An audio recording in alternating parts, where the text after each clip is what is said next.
Okay. सो दोस्तों आज मैं बात करने वाला हूँ आपसे वेस्टीज में जो हेल्थ सप्लीमेंट्स की बहुत बड़ी रेंज है और मतलब मैं तो लास्ट 5 ईयर से देख रहा हूँ जब भी कोई नए डिस्ट्रीब्यूटर्स आते हैं तो उनको बड़े सारे क्वेरी रहते हैं कि सर किस बीमारी में क्या कॉम्बिनेशन दें और कई बार क्योंकि हर आदमी मेडिकल बैकग्राउंड से नहीं है, डिफरेंट डिफरेंट बैकग्राउंड से लोग होते हैं। ऑल्दो वेस्टीज अपना ट्रेनिंग करते हैं, सीएनटी करते हैं, पर उसके बाद भी दिमाग में बहुत सारे डाउट्स होते हैं और कई बार अलग-अलग जगह से अगर आप यूट्यूब पर जाएँगे तो कोई कुछ और कॉम्बिनेशन बता रहा है, वेस्टीज में कोई बुकलेट है तो वहाँ पर कुछ कॉम्बिनेशंस होते हैं। कुछ चीज़ें कॉमन होती हैं, राइट? लेकिन कहीं पे मतलब थोड़ा-सा कन्फ्यूजन भी हो जाता है कि कहाँ क्या दें, क्या नहीं दें? सर बहुत सारे सप्लीमेंट्स हैं, 10 सप्लीमेंट बता दिए, 5 सप्लीमेंट बता दिए, इनमें कौन-सा हमें देना चाहिए, क्या नहीं देना चाहिए, राइट? तो आज मैं जो आपको बेसिक आइडिया आपको देने वाला हूँ, वो उसका मैं आपको प्रोसेस बताऊँगा कि बेसिकली आपको कैसे जो चार्ट को कैसे फॉलो करना है, ठीक है? और डिपेंड करता है कि हम किस पर्सन से डील कर रहे हैं, राइट? सप्लीमेंट जिसको हम सजेस्ट करने वाले हैं, हमारा ऑब्जेक्टिव क्या है? तो थोड़ा-सा मैं आप बताऊँ जभी भी आप किसी को सप्लीमेंट सजेस्ट करते हैं, एडवाइस करते हैं, तो आपके जो टॉप ऑफ द ब्रेन होना चाहिए, आपके इंटेंशन बहुत प्योर होना चाहिए, इंटेंशन बहुत क्लियर होना चाहिए। इंटेंशन ये होना चाहिए कि हम कम से कम सप्लीमेंट्स में उसको ज़्यादा से ज़्यादा बेनिफिट कैसे दे सकते हैं। आई रिपीट कि हम उसे कम से कम और बेस्ट ऐसा क्या कॉम्बिनेशन दें, जिससे उसको बेस्ट रिज़ल्ट मिल सकें। ना कि ये नहीं होना चाहिए कि मैं फास्ट ट्रैक 8% कैसे जाऊँ इससे और मेरा डायरेक्टर में या एलओबी में कम पड़ रहा है, तो कैसे भी करके मैं इसको अच्छा कॉम्बिनेशन बना दूँ 10-12 हज़ार रुपए का और मेरा टर्नओवर बढ़ जाए। माय डियर फ्रेंड्स, हम सब लोग ह्यूमन बीइंग्स हैं, राइट? मिस्टर नरेश जो भी whosoever you are, please check your internet connection. My net internet connection is perfectly fine. Aditya Gore is there, right? सो अभी मैं रिक्वेस्ट करूंगा आपसे चैट अभी बंद रखिएगा। लास्ट सेशन के बाद में मैं चैट रखूंगा जरूर और जो भी आपके क्वेरीज हैं, क्वेश्चन है, मैं डिस्कस करूंगा। बट अभी का जो सेशन है, आप इसको बड़े ध्यान से सुनिएगा, समझिएगा। अगर आप पॉसिबल है तो नोट्स बनाइएगा। आपको अगर अच्छा लगता है तो स्क्रीनशॉट भी ले सकते हैं। पर बहुत ही इंटरेस्टिंग होने वाला है और आपको डिटेल में आज पता चलेगा, लॉजिकली पता चलेगा कि ये सप्लीमेंट जो कॉम्बिनेशन हमको बताए जा रहे हैं, उनके के पीछे क्या लॉजिक है और वही कॉम्बिनेशन क्यों आपको बताया जा रहा है, राइट? मैं जो आपको बता रहा हूँ ये based on my experience, based on Vestige trainings के आधार पर बता रहा हूँ। ये कोई 100% फुल एंड फाइनल नहीं है। इसमें 5 टू 10% वेरिएशंस हो सकते हैं, राइट? आपको ऐसा नहीं है कि आपको अपना कॉमन सेंस भी यूज़ करना है, आपको अपना एक्सपीरियंस भी यूज़ करना है, राइट? मैं जो आपको बताऊँगा इससे आपको आइडिया लग जाएगा। पर हाँ, इससे कुछ कम या ज़्यादा भी कॉम्बिनेशंस हो सकते हैं, डेफ़िनेटली होंगे और बट मैंने बेस्ट ट्राई किया है कि मैं आपको एक रीज़नेबल कॉम्बिनेशन बता पाऊँ, जिससे आप लोगों को बेस्ट रिज़ल्ट दे सकें, ठीक है? सो मैं आपके साथ अपना स्क्रीन शेयर करता हूँ and let's move forward. Aditya, screen is visible ना? Sir visible sir. ओके। तो आप सबका स्वागत है आज के सेशन में। वेस्टीज के जो फूड सप्लीमेंट्स हैं, हम डिजीज वाइज बात करेंगे, किस किस बीमारी में, जो मोस्ट कॉमनली बीमारियां। अगर मैं आप सोचे कि सारी बीमारियों में एक दिन में आप सारे कॉम्बिनेशन बता दें तो पॉसिबल नहीं है, राइट? मैंने जो मेजर कॉमन डिजीजेज हैं, सबसे ज्यादा जो कॉमन प्रॉब्लम्स हैं, उनके ऊपर मैंने ये कॉम्बिनेशन क्रिएट मतलब बनाए हैं, ऑलरेडी प्लान बुक में है, बट फिर भी एक बार ट्राई किया है कि आपको एक क्विक शॉट मिल सके। तो सबसे पहले जो सबसे मोस्ट कॉमन डिजीज है हमारे देश में, राइट, वो है हाइपरटेंशन, हाई ब्लड प्रेशर। तो थोड़ा पहले समझते हैं ब्लड प्रेशर हाई क्यों होता है, बीमारी के पीछे रीज़न क्या है, फिर आपको सप्लीमेंट का कॉम्बिनेशन समझ में आएँगे। देखिए, हमारी जो ब्लड प्रेशर बढ़ने का जो सबसे प्राइमरी रीज़न होता है, मेजर रीज़न होता है, वो है हमारी आर्टरी, जो हमारी खून की नलियाँ हैं। हमारे बॉडी के अंदर ब्लड को सप्लाई करने के लिए खून की नलियाँ रहती हैं, राइट? आर्टरीज़ होती हैं और वेन्स होती हैं। तो जो हमारा लंग्स हैं, लंग्स से प्योर ब्लड निकलता है, ऑक्सीजनेटेड ब्लड निकलता है और हार्ट उसे पंप करता है पूरी बॉडी के अंदर, राइट? सिर से लेके पैर तक पूरी बॉडी में डिस्ट्रीब्यूट होता है, जिसमें ऑक्सीजन होता है, ऑक्सीजनेटेड ब्लड। ये जो ब्लड का फ्लो होता है हमारी आर्टरीज के माध्यम से होता है और जब हम पैदा हुए थे, जब हम इस दुनिया में आए थे, तो आप ये देख रहे हैं डायग्राम में कि हमारी आर्टरीज जो है बिल्कुल क्लीन थी। इसके अंदर कुछ भी कोलेस्ट्रॉल या कुछ भी डिपोजिशन नहीं था, बिल्कुल साफ था। लेकिन जैसे-जैसे हमारी एज बढ़ती है, हम बाहर का खाना-पीना खाते हैं, हम हमारे घरों में हम जो ऑयल यूज़ कर रहे होते हैं, हम जो प्रोसेस्ड फूड खाते हैं, इन सब चीज़ों में क्या होता है, जो बैड कोलेस्ट्रॉल होता है या जो कुकिंग ऑयल होता है, उसके अंदर कुछ ऐसे हार्मफुल ऑयल को मिक्स कर दिया जाता है, जिसको हम बोलते हैं पाम ऑयल, राइट? तो वो जो बैड कोलेस्ट्रॉल होता है या पाम ऑयल है या कोई भी ऐसी चीज़ें जो आपकी बॉडी में डाइजेस्ट नहीं हो सकती हैं, राइट? वो धीरे-धीरे करके आपकी आर्टरी में डिपॉज़िट होना शुरू हो जाता है, राइट? अब ये डिपॉज़िट होते-होते ये डिपॉज़िट होने की प्रोसेस है। जैसे हमारे बैंक में एक रिकरिंग डिपॉज़िट होते हैं ना, उस आपके बैंक अकाउंट में धीरे-धीरे करके डिपॉज़िट होता रहता है। ठीक वैसे ही हमारी आर्टरी के अंदर एक ये रिकरिंग डिपॉजिट जैसा शुरू हो जाता है, बैड कोलेस्ट्रॉल का डिपॉजिट होना। अब ये डिपॉजिट होते होते एक सर्टेन पीरियड ऑफ टाइम आता है, जब एज 35-40 या जब ये 50-60% से ज्यादा डिपॉजिट हो चुका होता है। जब ये ज्यादा डिपॉजिट डिपॉजिट हो जाता है तो होता क्या है, हमारी आर्टरी का जो डायमीटर है, आर्टरी का डायमीटर कम हो जाता है। अब आर्टरी का जब डायमीटर कम हो जाएगा तो हमारा जो हार्ट है, इसको ब्लड को पंप करना है पूरी बॉडी के अंदर। तो आप जस्ट इमेजिन करिए, जो हमारा जो पानी का पाइप होता है, अगर आप उसे जोर से पकड़ लेते हैं तो कितना आपको प्रेशर फील होता है, क्योंकि पानी को निकलने की रास्ता ही नहीं बची। ठीक ऐसे ही हमारी आर्टरी के साथ में होता है। जब आर्टरी के अंदर बैड कोलेस्ट्रॉल डिपॉजिट होता है तो आर्टरी सक्रिय हो जाती है अंदर से, और आपके हार्ट को ब्लड को पंप करने में ज्यादा एफर्ट और ताकत लगानी पड़ती है। और यही वो रीजन है कि हमारा ब्लड का प्रेशर बढ़ जाता है।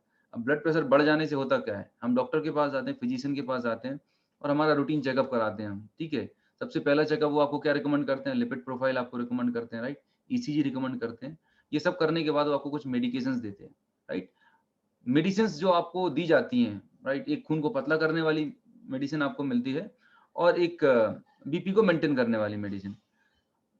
ध्यान ये रखिएगा, यह सबसे मतलब इम्पोर्टेंट बात ये है कि जब कोई पेशेंट बीपी की मेडिसिन लेता है तो उसको कब तक उसको बेनिफिट समझ में आता है, कब तक उसको फायदा लगता है, जब तक उस टेबलेट का असर है, राइट। अगले दिन सुबह फिर उसे, अगर वो टेबलेट नहीं लेता है तो वही घबराहट है, बेचैनी है, सिर में हैवीनेस लगने लगता है, तो फिर अगले नेक्स्ट डे मॉर्निंग उसको फिर वो टेबलेट लेनी पड़ती है। इसका मतलब ये हुआ कि जो टेबलेट कंज्यूम करते हैं कोई भी बीपी पेशेंट्स हैं, हाइपरटेंसिव पेशेंट्स हैं, वो रूट कॉज पे काम नहीं कर रही है। आई रिपीट, जो भी बीपी शुगर की टैबलेट्स हैं, हाइपरटेंशन की टैबलेट हैं, वो रूट कॉज पे काम नहीं कर रही। रूट कॉज क्या था, हमारी आर्टरीज के अंदर डिपॉजिट कोलेस्ट्रॉल। वो इस कोलेस्ट्रॉल को रिमूव नहीं करती है, वो सिर्फ टेम्परेरी कुछ टाइम के लिए हमारी आर्टरी का जो डायमीटर कम हो गया था उसको डायलेट कर देती है। अगर ये इतना छोटा सा डायमीटर, इसको बढ़ा देगी। ये कम डायमीटर था, इसको बढ़ा दिया। तो जब आर्टरी का डायमीटर बढ़ जाएगा तो आपके हार्ट को ब्लड को पंप करने में एफर्ट नहीं लगाना पड़ेगा। इससे क्या होता है, तो जो बीपी होता है वो कुछ टाइम के लिए नॉर्मल हो जाता है। So the point is that कि हम सालों साल, जब से बीपी डायग्नोज होता है, 5, 10, 15 साल तक दवाइयाँ खाते रहते हैं। और दवाइयों की जो सिचुएशन है ऐसी होती है कि पहले 2 टैबलेट शुरू होती हैं और जैसे जैसे बीमारी बढ़ती जाती है आपके नंबर ऑफ टैबलेट्स भी बढ़ते जाते हैं। इसका मतलब सिर्फ और सिर्फ सिम्प्टोमेटिक रिलीफ दिया जा रहा है, और पता चलता है कुछ टाइम के बाद हार्ट अटैक आ गया। डेफिनेटली जिन लोगों को बीपी शुगर की टैबलेट चल रही हैं उनको हार्ट अटैक भी आता है। फिर हार्ट अटैक के बाद ये देख रहे हैं, बहुत कॉमन सा प्रोसीजर है जिसको हम बोलते हैं एंजियोप्लास्टी। एंजियोप्लास्टी में भी क्या किया जा रहा है, ये जो हमारी आर्टरी जो ब्लॉकेज है आपको दिख रहा है, जो नैरो आर्टरी दिख रही है, यहाँ पर एक कैथेटर से, हमारे बॉडी के अंदर एक कैथेटर डाल के एक स्टंट प्लेस कर दिया जाता है। जो आप मेटल की जो वायर दिख रहे हैं, मैश दिख रहे हैं, इसको हम बोलते हैं स्टंट, कोरोनरी स्टंट। ये स्टंट को प्लेस कर दिया गया। लेकिन समझने वाली बात ये है, इसका जो डिटेल में डिस्क्रिप्शन है, आप कभी मेरा हेल्थ सेशन होता है उसका पूरा प्रॉपर वीडियो देखेंगे, आपको उसमें पूरा डिटेल में मैंने एक्सप्लेन किया हुआ है कि ये कैसे प्रोसेस होता है। बट अभी मैं जस्ट आपको ब्रीफ कर रहा हूँ, राइट, क्योंकि हमें काफी सारे डिसीज वाइज डिस्कस करना है। तो यहाँ पर जो ब्लॉक्ड साइड थी वहां पर आपने मेटल का वायर प्लेस कर दिया है, पर स्टिल जो ब्लॉकेज था, जो येलो कलर का डिपॉजिट था, वो एज इट इज आर्टरी में है। मेरा सवाल नेक्स्ट आपसे है, क्या एंजियोप्लास्टी करने के बाद दवाई बंद हो जाती है? नहीं होती है। क्यों? क्योंकि रूट कॉज पे काम नहीं किया जा रहा, सिर्फ टेम्परेरी जो आर्टरी ब्लॉक थी उसका रास्ता खोल दिया गया है। आपके बॉडी में जो डिपॉजिट होने की प्रोसेस है बैड कोलेस्ट्रॉल, वो तो अभी भी जारी है, राइट। फिर कुछ टाइम के बाद, आफ्टर 5 ईयर्स 10 ईयर्स बाद पहला हार्ट अटैक आता है तो एंजियोप्लास्टी होती है। अब जब दूसरा हार्ट अटैक आता है, जब दोबारा फिजिशियन के पास जाते हैं, तो अब वहां पर फिजिशियन बोलता है कि जो आपकी मेन आर्टरी है, कोरोनरी आर्टरी, वो पूरी तरह ब्लॉक है, 80-90% ब्लॉकेज है। अब यहाँ पर एंजियोप्लास्टी करने की कोई गुंजाइश नहीं है, there is no scope for angioplasty. आप क्या करना पड़ेगा, now there is an option of bypass. आप जिस भी शहर में रहते हैं, हर बड़े शहर के अंदर जब ट्रैफिक ज्यादा होता है तो शहर के बाहर से, सिटी के बाहर से आपके पास एक बाईपास रास्ता होता है। ऐसे ही हमारे हार्ट के लिए एक बाईपास रास्ता बना दिया जाता है। ये अब जो ब्लड का फ्लो होगा, जो ब्लॉक्ड वाला पैसेज है वहां से नहीं होगा, बाईपास से होने वाला है। So this called bypass surgery. Again यहाँ पर 5-7 लाख रुपए का खर्चा होता है। मेरा पॉइंट सिर्फ इतना सा है कि डे वन, जिस दिन से बीपी डायग्नोज हुआ और जब तक एंजियोप्लास्टी बाईपास करा लिए, दवाइयां पहले से लेके आखिरी दिन तक चल रही हैं, लाइफ टाइम मेडिसिन लेनी पड़ रही हैं। लेकिन उसके बाद भी परमानेंट आराम नहीं है। दवाइयां कम होनी चाहिए। ट्रीटमेंट का मतलब होता है मेडिसिन का कम हो जाना या बंद हो जाना।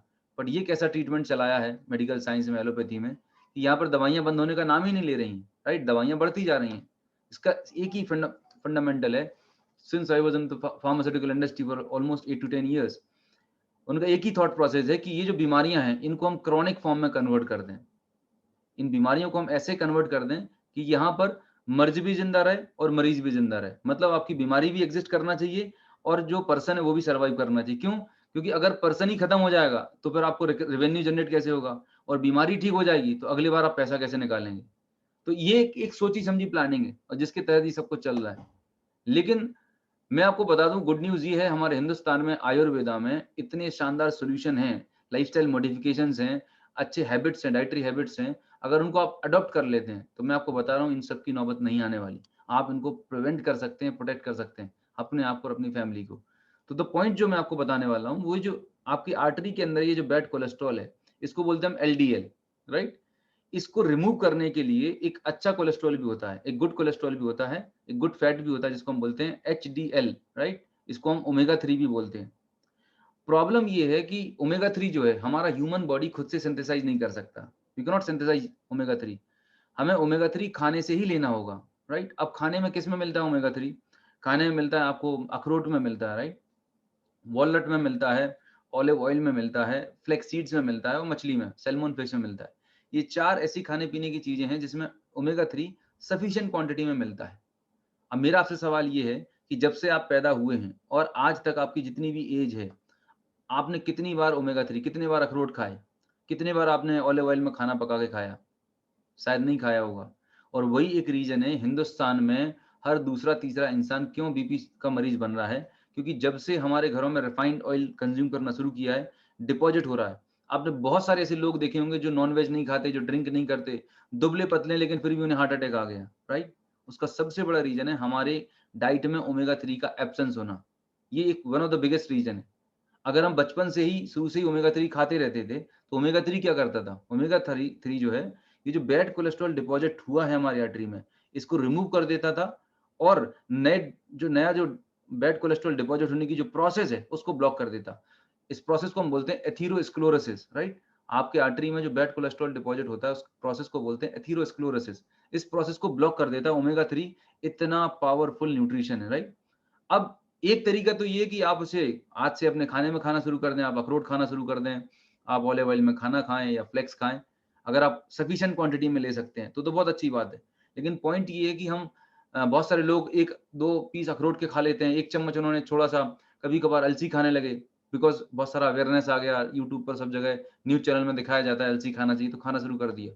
But again my dear friends, कोई भी चीज़ असर तभी करती है, उसका रिजल्ट तभी मिलता है जब आप उसे प्रॉपर डोज़ में लेते हैं, राइट? चाहे वो मेडिसिन है, चाहे वो हेल्थ सप्लीमेंट्स है। सो अगर आप थोड़ा-सा अखरोट खा भी रहे हैं, राइट? या थोड़ा-सा आप फ्लेक्स ले रहे हैं, उसमें उतना ओमेगा 3 नहीं मिलेगा जिससे आपके ब्लॉकेज क्लियर हो सकें, राइट? तो अगर आपको कंसिस्टेंट और इफेक्टिव रिजल्ट चाहिए तो एक बहुत अच्छा स्मार्ट सॉल्यूशन है, जहाँ पर आपको सप्लीमेंट्स आपको बताए जाते हैं। तब यहाँ पर आता है वेस्टीज के फूड सप्लीमेंट्स।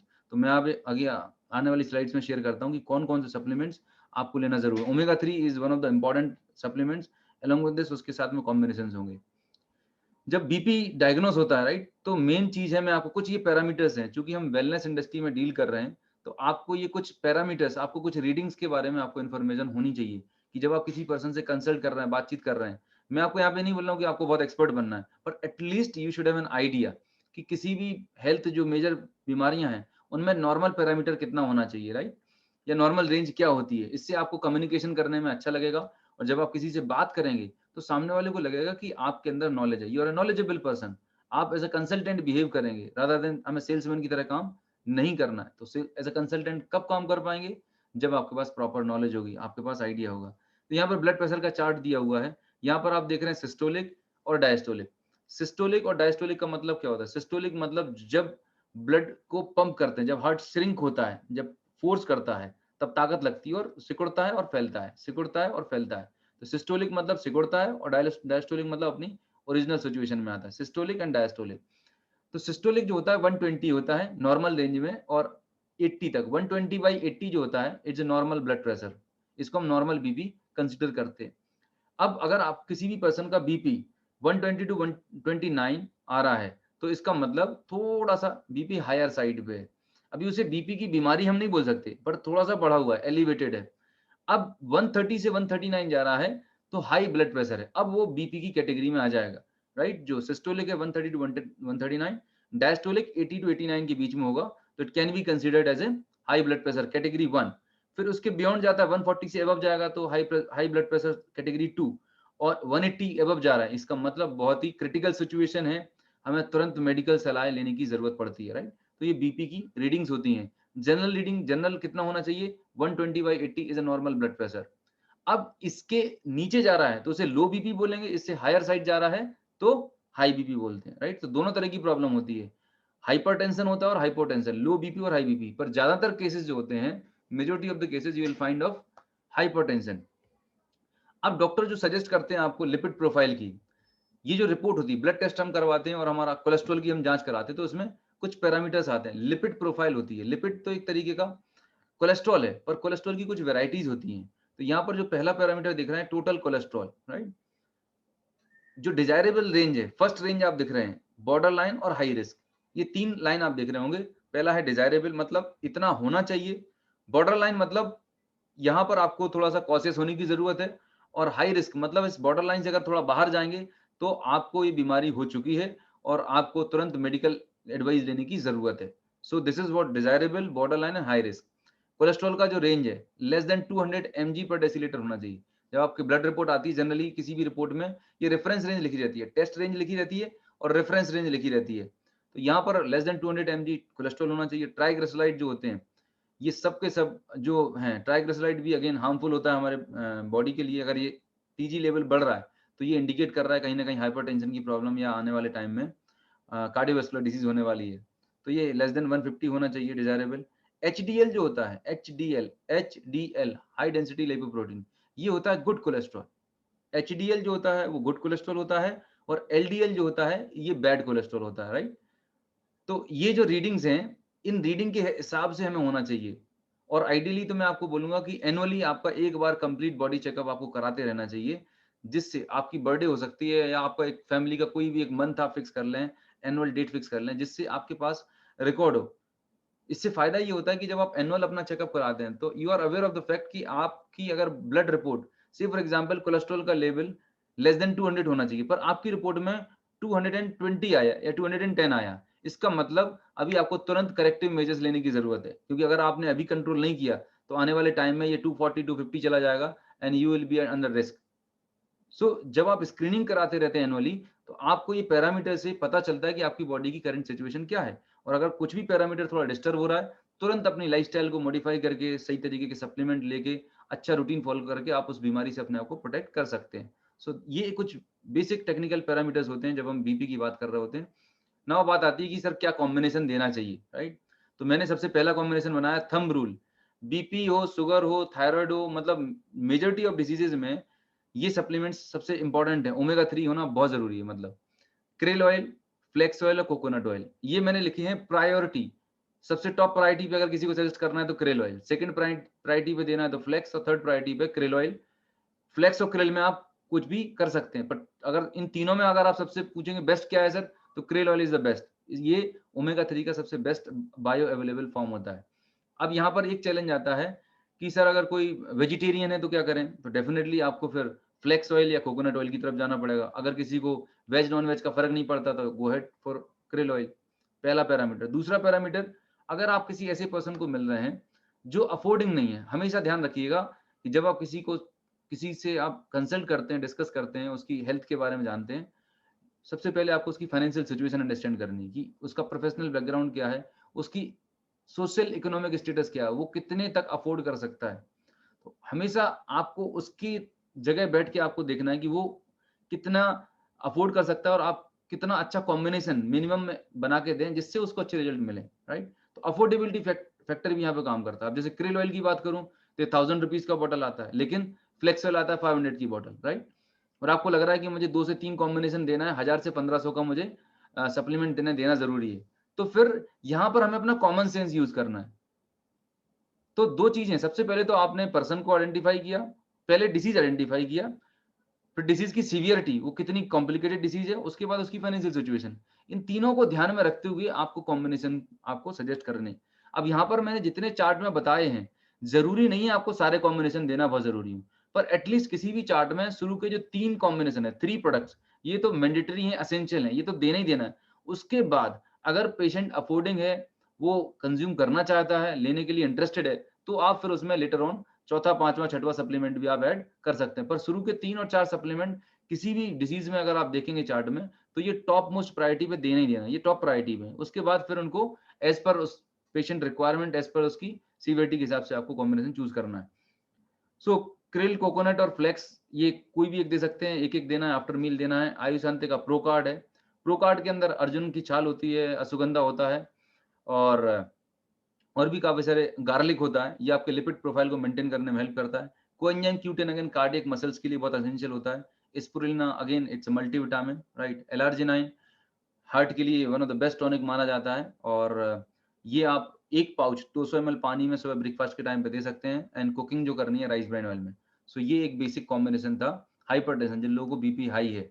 अब यहाँ पर आपको जो मैंने आपको बताया प्रायोरिटी आपको रखना है टॉप 3 सप्लीमेंट्स की, टॉप 3 to 4 सप्लीमेंट्स की। अब इसके बाद वो अफोर्डिंग है तो एलआरजिनाइन ऐड कर दें, नहीं अफोर्डिंग तो एलआरजिनाइन रहने दें, और राइस ब्राइन ऑयल तो मस्ट है। कहीं पर भी आप सप्लीमेंट कॉम्बिनेशन दे रहे हैं, rice bran oil thumb rule है, देना ही देना है, बिना उसके काम नहीं बनने वाला, बिकॉज ये एक बहुत ही एसेंशियल पार्ट है। जब तक इसे चेंज नहीं करेंगे, बीपी, शुगर, थायराइड, ओबेसिटी में आराम नहीं मिलने वाला। तो ये हमें ऐड करना है सब जगह। Now coming to the next, अगली डिजीज पे बात कर रहे हैं, type 2 disease, diabetes type 2। Diabetes के सिम्टम्स क्या होते हैं, ये आप डायग्राम में देख पा रहे हैं। बेसिक जो कॉमन सिम्टम्स होते हैं, 7 सिम्टम्स, मतलब इनको हॉलमार्क्स ऑफ टाइप 2 डायबिटीज बोलते हैं। ब्लड विजन, आंखों में मतलब दिखाई प्रॉपर नहीं दे रहा होता है, बार बार भूख लग रही होती है, बार बार यूरिनेशन का मन करता है ना। अगर कहीं चोट लग जाती है तो देर से घाव बढ़ता है। फंगल इन्फेक्शन जो है वो चांसेस बढ़ जाते हैं। अनएक्सपेक्टेड वेट लॉस भी हो जाता है कई बारी। हाथ पैरों में जो होता है ना, पैरों के एंड पे, हाथों के एंड पे, जब डायबिटीज एक्सट्रीम पे होती है, 300-400 के पार चली जाती है, तो ये और ज्यादा कॉम्प्लिकेशन हो जाते हैं, राइट। अब जब ब्लड शुगर रिपोर्ट आती है आपकी, तो उसमें आज की डेट में एक और नया टर्म आ चुका है, जिसको बोलते हैं A1C, HbA1c। पहले जो हम ब्लड टेस्ट करते थे तो सीधा एक रैंडम शुगर करते थे और 2 घंटे की बाद की शुगर करते थे। बट आज की डेट में जो सबसे परफेक्ट, अगर हमें ब्लड टेस्ट का मेजरमेंट करना है कि एक्चुअली में ब्लड शुगर लेवल क्या है, तो जो A1C आप देख रहे हैं, HbA1c, जो फर्स्ट कॉलम में देख रहे हैं लेफ्ट साइड में, ये आपकी पिछले 2 से 3 महीने का एवरेज ब्लड शुगर बताता है। HbA1c जो होता है, वो आपका पिछले 2 से 3 महीने का एवरेज ब्लड शुगर बताता है। बाकी नॉर्मल जो शुगर लेवल होते हैं, वो आपका इंस्टेंट, मतलब आज आपने जो आपका ब्लड में कितना है वो शुगर बताता है। तो अगर आपको डायबिटीज मॉनिटर करनी है, तो ग्लूकोमीटर से तो आप रेगुलर बेसिस पे करते हैं, बट जो सही तरीका है वो HbA1c है, जो आपको एक मेजर्ड आइडिया देता है ब्लड शुगर लेवल का। तो जिनको नॉर्मल लोगों को अगर देखा जाए ब्लड टेस्ट में, अगर आपका HbA1c 5 है, तो कोई प्रॉब्लम वाली बात नहीं, आपका शुगर लेवल नॉर्मल है। नॉर्मल पर्सन की शुगर जो है, फास्टिंग, मतलब रात को सोए और सुबह बिना कुछ खाए अगर आपने ब्लड टेस्ट कराया, तो अराउंड 100 और उसके बिलो होना चाहिए, 99 और उसके बिलो होना चाहिए।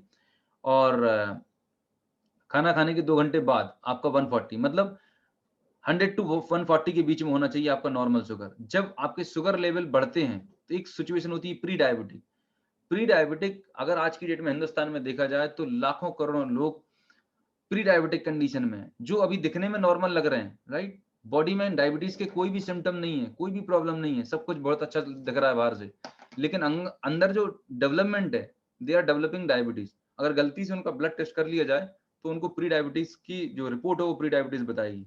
तो मैं अगेन बार बार आपको यही बोल रहा हूँ कि अगर आपने ब्लड टेस्ट कराया एनुअली, और आपका ब्लड शुगर 100 to 125 में निकल रहा है, राइट, या 140 to 150 199 के, तो ये इंडिकेट कर रहा है कि बॉस, आपकी बॉडी में डायबिटीज की बीमारी होने वाली है, अगर आपने अपनी लाइफस्टाइल को नहीं सुधारा, अपने खान पान को सुधारा नहीं। तो ये सबसे बढ़िया पॉइंट होता है कि आप अपनी बीमारी को रिवर्स कर सकते हैं, अपने आप को ठीक कर सकते हैं।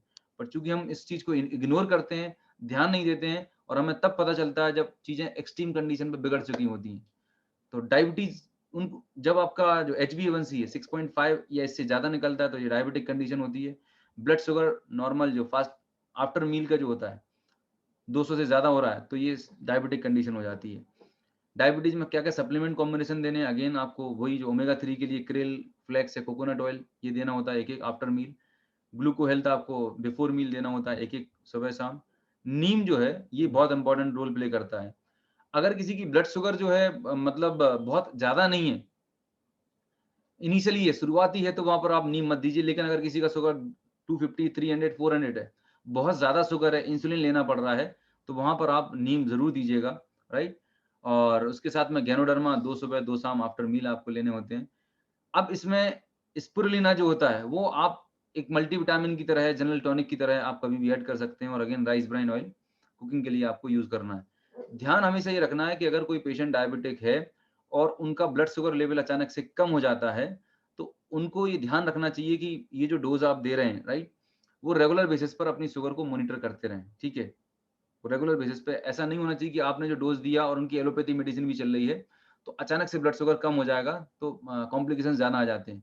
तो उनको बोलिएगा कि अगर आप कभी भी आपको वीकनेस और डलनेस फील होती है, तो एक बार अपना ग्लूकोमीटर से चेक कर लें और उसके हिसाब से फिर आप नीम का डोज जो है, वो आप कम कर सकते हैं। शुरुआत आप अगर ज़्यादा शुगर है, एक्सट्रीमली हाई शुगर है, तो एक सुबह एक शाम आप दीजिएगा। अगर बॉर्डर लाइन पर है, 200-250 है, इनिशियल लेवल पर है, तो दिन में सिर्फ एक आप नीम दे सकते हैं, राइट। तो इस तरीके से टाइप 2 डायबिटीज के लिए कॉम्बिनेशन काम करते हैं। प्रिवेंशन क्या है? डायबिटिक को प्रिवेंट करने के लिए टाइप 2 के लिए सबसे इंपॉर्टेंट चीज है, वो है आपका वेट। मैं आपको सच बता रहा हूं, अगर आपने किसी भी इंडिविजुअल को कोई भी हेल्थ रिलेटेड इश्यू है, अगर आपने अपना वेट कंट्रोल कर लिया, वेट आपका नॉर्मल रेंज में है, तो बीपी, शुगर, थायराइड, ओबेसिटी, तमाम सारे कॉम्प्लिकेशंस आप दूर भगा सकते हो। आपका जो वेट है ना, वो बहुत इंपॉर्टेंट मायने प्ले करता है। So regular exercise, physical activity, weight management और आपकी जो भी वेजिटेबल है, आपको फाइबरस फूड खाना है, प्रोसेस फूड जितना कम हो सके उतना लेना है। और जंक फूड है या ड्रिंक्स हैं, सॉफ्ट ड्रिंक्स हैं, स्मोकिंग है, अल्कोहल है, इनको अवॉइड करना है। So this is all about prevention of diabetes. Coming to the next disease, obesity. थोड़ा सा हम इस पे बात डालेंगे, क्योंकि आज की डेट में जितनी भी कॉमन बीमारियां हैं, इन सब का जो रूट कॉज है, इन सब की जो मदर है, जननी है, वो है ओबेसिटी, मोटापा। अगर किसी भी इंडिविजुअल का वजन बढ़ रहा है, नॉर्मल वेट से 5, 10, 15 किलो बढ़ रहा है, आपका वेट जो वेस्ट का साइज है 34 एंड बियॉन्ड जा रहा है, तो ये इंडिकेट कर रहा है कि आने वाले टाइम में आपको कोई ना कोई लाइफस्टाइल डिजीज होने वाली है। आने वाले टाइम में कोई ना कोई लाइफस्टाइल प्रॉब्लम होने की तैयारी कर रही है, तो इसको हमें थोड़ा सा ध्यान रखने की जरूरत है। तो वेट लॉस के लिए क्या कॉम्बिनेशन है? वेस्टीज के अंदर बहुत शानदार पैकेज है, पूरा वी स्लिम का पूरा रेंज है, वेट लॉस का एक पैकेज है, उसमें आपको ऑलरेडी दिया हुआ है, पर कैसे कॉम्बिनेशन आपको देना है ये ध्यान रखिएगा। सबसे पहला तो आपको flax, 2 capsule flax, 2 capsule vaseline capsule और 1 नोनी, ये पांचों कैप्सूल एक साथ सुबह खाली पेट गर्म पानी से लेना है। मैं रिपीट कर रहा हूँ, वेट लॉस प्रोग्राम में कुछ भी चीज लेना है, हमेशा ध्यान रखिए कि आपको गुनगुना पानी लेना है। जितना ज्यादा आप Luke warm water regular basis पे कंज्यूम करेंगे, वेट को कंट्रोल करने के लिए, वेट को कम करने के लिए एक नेचुरल उपाय है कि थ्रू आउट द डे जब भी पॉसिबल हो, आप अगर ल्यूक वार्म वाटर पिएंगे, तो आपका वेट कंट्रोल रहेगा, बढ़ने नहीं देगा। और वेट लॉस प्रोग्राम पर है तो ये तो बहुत हेल्प करने वाला है। तो ये सुबह आपने खाली पेट लिया, उसके बाद स्लिम टी। स्लिम टी जबरदस्त प्रोडक्ट है। इसके अंदर गार्सिनिया है, ग्रीन टी है, ग्रीन कॉफी है। जो नॉर्मल टी अगर आप लेते थे उसको रिप्लेस कर देना है स्लिम टी से। 2 या 3 बार आप 200 ml गर्म पानी के साथ में अच्छी आप ले सकते हैं इसको। Then V slim shake. V slim shake का जो लेने का तरीका है, वेट लॉस में बेसिकली जो प्राइमरी हमारा जो रीजन होता है, उसमें होता है कैलोरी इनटेक। जो हमारा डाइट, हम जो खाना खाते थे, वो जो एक्स्ट्रा कैलोरी हम लेते थे, कंज्यूम करते थे, उसे हमें कट करना है।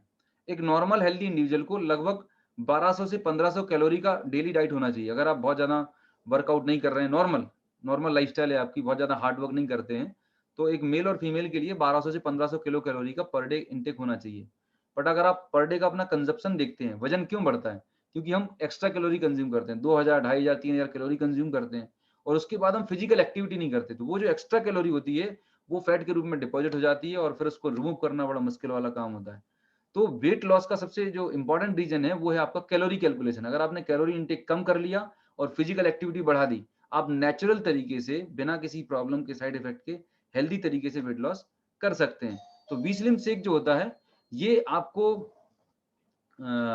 अपना जो मील है उसको रिप्लेस कर देना है। ये वी स्लिम शेक अपने आप में कंप्लीट फूड की तरह काम करता है। तो रिकमेंड तो ये है कि दिन में आपके जो 2 मील हैं, एक तो ब्रेकफास्ट और दूसरा डिनर, ये 2 मील हैं आपको रिप्लेस कर देना है वी स्लिम से। अगर चलो 2 नहीं कर पा रहा तो एटलीस्ट 1 मील आप जरूर रिप्लेस करिएगा। और बेस्ट ये है कि आप रात का डिनर स्किप कर दें और उसकी जगह वी स्लिम सीख लें। अगर आप 2 मील रिप्लेस कर सकते हैं तो इससे अच्छा कुछ हो ही नहीं सकता। तो जो डेली रूटीन होगा आपका, वो क्या होगा? सुबह ब्रेकफास्ट, सुबह आप उठे, सुबह सबसे पहले शुरुआत हुई flax oil, V slim, noni capsule, सुबह खाली पेट गर्म पानी से ले लिया। उसके बाद वी स्लिम टी ले ली। आफ्टर दैट आपका जो ब्रेकफास्ट टाइम होता है, आपने वी स्लिम सेक लिया। लंच के टाइम पे आपका जो भी जो नॉर्मल फूड होता है, दाल चावल सब्जी रोटी जो भी होता है, वो आपने कंज्यूम कर लिया, और रात का जो डिनर था वो डिनर प्रॉपर नहीं करना, उसकी जगह आपको बी स्लिम शेक लेना होता है, राइट। एंड टॉक्सक्लीन एक कैप्सूल सुबह शाम। टॉक्सक्लीन देने का लॉजिक ये कि आपके बॉडी के टॉक्सिन को रिमूव करने में हेल्प कर रहा होता है। And flax oil capsule 2 capsule जो रात को लेने होते हैं आफ्टर डिनर। तो ये है वेट लॉस का प्रोग्राम, ठीक है। वेट लॉस के बारे में थोड़ा सा मैं आपको बताऊंगा कि वेट लॉस अगर बहुत ही साइंटिफिक और इफेक्टिव तरीके से करना है तो मैंने बहुत पहले कुछ ट्रेनिंग्स की हुई थी वेट लॉस प्रोग्राम के ऊपर, वेट मैनेजमेंट के ऊपर। दोस्तों ये एक डिवाइस होती है जिसको हम बोलते हैं कराडा स्कैन। आप इंडिया के किसी भी बड़े फिटनेस सेंटर पर जाएंगे तो वेट लॉस जो होता है वो एक बहुत ही साइंटिफिक प्रोसेस है। वेट लॉस को और थोड़ा सा अगर हम एडवांस तरीके से बात करें तो फैट लॉस होना चाहिए। दोस्तों होता क्या है, मान के चलिए कोई इंडिविजुअल है जिनकी हाइट है 5 फुट 6 इंचेस, उनका आइडियल वेट होना चाहिए 65 टू 70 केजी, लेकिन उनका वेट फॉर एग्जांपल 85 केजी है। एक कोई पर्सन है जिनकी हाइट है 5 foot 6 inches, he is 35 year old, उनका वेट है 85 केजी। अब अगर आप नॉर्मल वेइंग स्केल पर खड़े होते हैं, नॉर्मल जो वजन वाली मशीन होती है उस पर खड़े होते हैं, तो वो आपको टोटल वेट बताती है। बट आपकी जानकारी के लिए बता दूं कि हमारी जो बॉडी होती है, हमारे बॉडी में काफी सारे कंपोनेंट्स होते हैं। हमारे बॉडी में फैट भी होता है, हमारे बॉडी में प्रोटीन भी होती है, मसल्स भी होती हैं, हमारे बॉडी में वाटर भी होता है, हमारे बॉडी में बोन्स भी होती हैं, राइट। तो अब ये पता कैसे करें भाई, दो लोग हैं इंडिविजुअल, राइट, जिनका वेट सेम है पर एक को बीमारियां हैं और एक हेल्दी है। तो ये डिपेंड करता है आपकी बॉडी के कंपोजिशन पर, आपकी बॉडी में किस कंपोनेंट, कौन सा कंपोनेंट कितने परसेंटेज में। अगर हम ब्रॉडली बात करें तो फैट और प्रोटीन का जो रेशियो है ये मैटर करता है, ये डिसाइड करता है कि आप फिट हैं या आप बीमार हैं। तो ये जो कराडा स्कैन है ये आपकी बॉडी को स्कैन करके बताती है कि आपके बॉडी में जो फैट का परसेंटेज है वो कितना है। तो इसके बाद एक रिपोर्ट निकलती है और रिपोर्ट के बेसिस पर आपको पता चल पाता है कि आपको टोटल फैट आपकी बॉडी में कितना है, और जो बीमारियां पैदा करने वाला फैट होता है जिसको हम बोलते हैं विजरल फैट, सबसे खतरनाक फैट होता है जिसकी वजह से ही बीपी और शुगर होता है, उसका परसेंटेज कितना है, आपकी बॉडी में मसल्स परसेंटेज कितना है। तो ये बहुत ही जबरदस्त डिवाइस है, करीब 9 से 10 हजार रुपए का आता है। और इससे स्कैन करने के बाद अगर आप किसी को वेट लॉस प्रोग्राम सजेस्ट करते हैं, राइट, मतलब ये एक ऐसी इक्विपमेंट, एक डिवाइस है जो मतलब मैंने तो बहुत यूज की है, हमारी टीम में बहुत सारे लोग हैं जिसको यूज करते हैं। अभी चूंकि कोविड था, मूवमेंट बंद है, सोशल डिस्टेंसिंग है, अदरवाइज हम लोग बहुत सारी हेल्थ एक्टिविटीज करते रहे और करते भी हैं, जिससे ये जो स्कैन मशीन है ये बड़ा हेल्प करती है लोगों को सही तरीके से प्रॉपर सप्लीमेंट गाइड करने के लिए, राइट। तो ये जो मशीन है इससे एक जो बेसिक चार्ट निकलता है, इसमें डिटेल निकलती है। इंपॉर्टेंट जो पैरामीटर निकल के आता है, सबसे इंपॉर्टेंट पैरामीटर वो है visceral fat, right. Visceral fat basically क्या होता है, मैं आपको ये चार्ट से बता रहा हूँ। विसरल फैट जो होता है, हमारे बॉडी में जो फैट होता है वो दो फॉर्म में डिपॉजिट होता है, दो तरीके में डिपॉजिट होता है। एक होता है हमारी स्किन के नीचे डिपॉजिट, राइट, जिसको आप पकड़ सकते हैं, टच कर सकते हैं, उसको हम बोलते हैं सब क्यूटेनियस फैट, सब क्यूटेनियस फैट, जो आपकी स्किन के नीचे होता है। एक वो फैट होता है जो हमारे गर्दन, ये ट्रंक एरिया है, ये ट्रंक एरिया में अंदर डिपॉजिट होता है, लीवर के ऊपर, हार्ट के ऊपर, जो आप टमी देखते हैं ना लोगों की, पेट निकला हुआ रहता है जिन लोगों को, ज्यादातर मेल्स में ऐसा रहता है, तो उनकी बॉडी में जो होता है विसरल फैट, ये हिडन डेंजरस फैट है। और चैलेंज सबसे बड़ा ये है कि ये फैट जो है जब हम ब्लड टेस्ट करवाते हैं तो ब्लड टेस्ट में पता नहीं चलता। ये वो फैट है जो हमारी आर्टरीज के अंदर डिपॉजिट रहता है। जब हम ब्लड टेस्ट करवाते हैं तो ब्लड में टेस्ट में क्या पता चलता है, आपके ब्लड में कितना डिजोल्व कोलेस्ट्रॉल है वो पता चलता है, राइट। लेकिन हार्ट अटैक जो आता है वो डिपॉजिट वाले कोलेस्ट्रॉल से आता है, इसको हम बोलते हैं विसरल फैट। तो सबसे खतरनाक, सबसे कॉम्प्लिकेटेड फैट है ये विसरल फैट है। अगर किसी भी इंसान को हेल्दी रहना है, बीपी शुगर डायबिटीज से अपने आप को और अपनी फैमिली को प्रोटेक्ट करना है, तो रिमेंबर वन थिंग, ये विसरल फैट आपका नॉर्मल रेंज में होना चाहिए। अगर ये बढ़ी हुई रेंज में है, नॉर्मल रेंज क्या होती है 5 टू 8, अगर ये 9 टू 12 जा रहा है इसका मतलब हम लाइफस्टाइल बीमारियां डेवलप करने वाले हैं। और अगर 13 टू 13 एंड अबव है इसका मतलब बीपी शुगर हो चुका है। मैं, और ये जो विसरल फैट है डायग्नोस कैसे होता है, पता कैसे चलता है, ये जो कराडा स्कैन डिवाइस मैंने आपको बताई है, this is the only device which can detect visceral fat. Otherwise फिर एमआरआई और सीटी स्कैन से होता है, वो बहुत आगे की और बहुत एडवांस टेस्ट होते हैं। लेकिन ये एक चीज है जिसको हम घर पे रहते हुए, आपकी टीम में आपके अपलाइन के पास ये डिवाइस होगी, आप अपना खुद का एक स्कैन कर सकते हैं। आप पहले खुद अपने आप को फिट रख सकते हैं, देन आप लोगों को भी एडवाइस कर सकते हैं, सजेस्ट कर सकते हैं। तो विसरल फैट ही है जिसकी वजह से लोगों को हार्ट अटैक आते हैं, विसरल फैट ही है जिसकी वजह से लोगों को टाइप 2 डायबिटीज होती है, राइट। तो यही वो कल्प्रेट है। अगर हेल्दी रहना है, वेट लॉस प्रोग्राम पर अगर आप हैं, तो हमें विसरल फैट को कम करना है। ओवरऑल वेट तो ग्रॉस वेट से कुछ समझ में नहीं आता, एक्चुअल में फैट लॉस करना हमारा प्राइमरी ऑब्जेक्टिव होना चाहिए। तो ये जो वेस्टीज का वेट मैनेजमेंट प्रोग्राम है, ये आपके फैट लॉस को कम करने में हेल्प करता है नेचुरल तरीके से और सेफ तरीके से। ये बीएमआई है। बीएमआई तो आप जानते ही हैं सारे, हमारे बॉडी और वेट का इंडेक्स होता है। अगर बीएमआई आपका, ये बीएमआई का भी पता आपको इस मशीन से पता चल जाता है। जब इससे आप स्कैन करते हैं तो आपको ये बीएमआई कैलकुलेट करके दे देती है। तो ओवरऑल आपकी हेल्थ को स्कैन करने के लिए एक अच्छा डिवाइस हो सकता है ये। क्या डाइट प्लान है, ये सजेस्ट किया हुआ डाइट प्लान में ऑलरेडी आपको एक्सप्लेन कर चुका हूँ कि आपको क्या मील लेना है, किस तरीके से लेना है। ये वेट मैनेजमेंट का जो वी स्लिम का पीपीटी है, वहाँ से मैंने लिया हुआ है। आप वहाँ से भी ले सकते हैं और यहाँ से भी आप देख सकते हैं। ये पूरा डाइट चार्ट है। लोग पूछते हैं कि सर वेट मैनेजमेंट कोर्स है, क्या डाइट चार्ट देना? आप बिल्कुल परेशान मत होइए। ये स्क्रीनशॉट है, जिस भी को आप कंसल्ट कर रहे हैं, ये स्क्रीनशॉट आप शेयर कर दीजिए। आपका वेट लॉस प्रोग्राम का डाइट चार्ट हो जाएगा। क्या एक्सरसाइज करना है, वेट लॉस टिप क्या करने हैं, तो सजेस्टेड उसमें बताया कि आपको लगभग 3 से 4 लीटर पर डे पानी पीना चाहिए। और आपको refined food, processed food, junk food जितना कम हो सके, कम क्या बिल्कुल अवॉइड करना चाहिए। और मतलब खाने को बार-बार अच्छे चबाना चाहिए। फाइबर की इंटेक आप बढ़ा दें। अगर वेट लॉस प्रोग्राम में है, तो सैलेड्स जो होती है, सलाद, उसको आप जितना ज़्यादा कंज़्यूम कर सकते हो उतना बढ़िया है। तो ये बेसिक टिप्स हैं जो ऑलरेडी आपके प्रेज़ेंटेशन में रहेंगी। अगली जो हेल्थ रिलेटेड प्रॉब्लम आती है, थायराइड, राइट? थायराइड में भी 2 तरह की बीमारियाँ होती हैं। थायराइड हमारे नेक के अंदर, गले के पास एक बटरफ्लाई शेप ग्लैंड होती है और इसमें से काफ़ी सारे हार्मोन प्रोड्यूस होते हैं, T3, T4, TSH। Excuse me.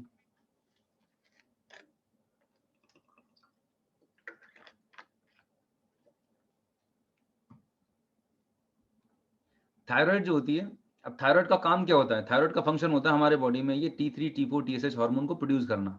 ये हार्मोन का काम क्या होता है? ये हार्मोन हमारे बॉडी में मेटाबॉलिज्म, राइट? हमारे बॉडी में जो एनर्जी प्रोडक्शन हो रहा है, हमारे बॉडी की बहुत सारी जो लाइफ लिविंग प्रोसेस हो रही हैं, उन सबको रेगुलेट करने का काम कर रहा होता है। बहुत ही इंपॉर्टेंट, बहुत ही क्रिटिकल हार्मोन होता है और इसमें अगर बैलेंस बिगड़ गया, तो यूँ समझिए कि बहुत मतलब तमाम सारे बॉडी में कॉम्प्लिकेशंस आ जाते हैं, ठीक है? तो पहले थायराइड की हम प्रॉब्लम्स को समझते हैं, फिर मैं आपको इस कोर्स के बारे में बताता हूँ कि क्या-क्या कोर्स आपको करना चाहिए।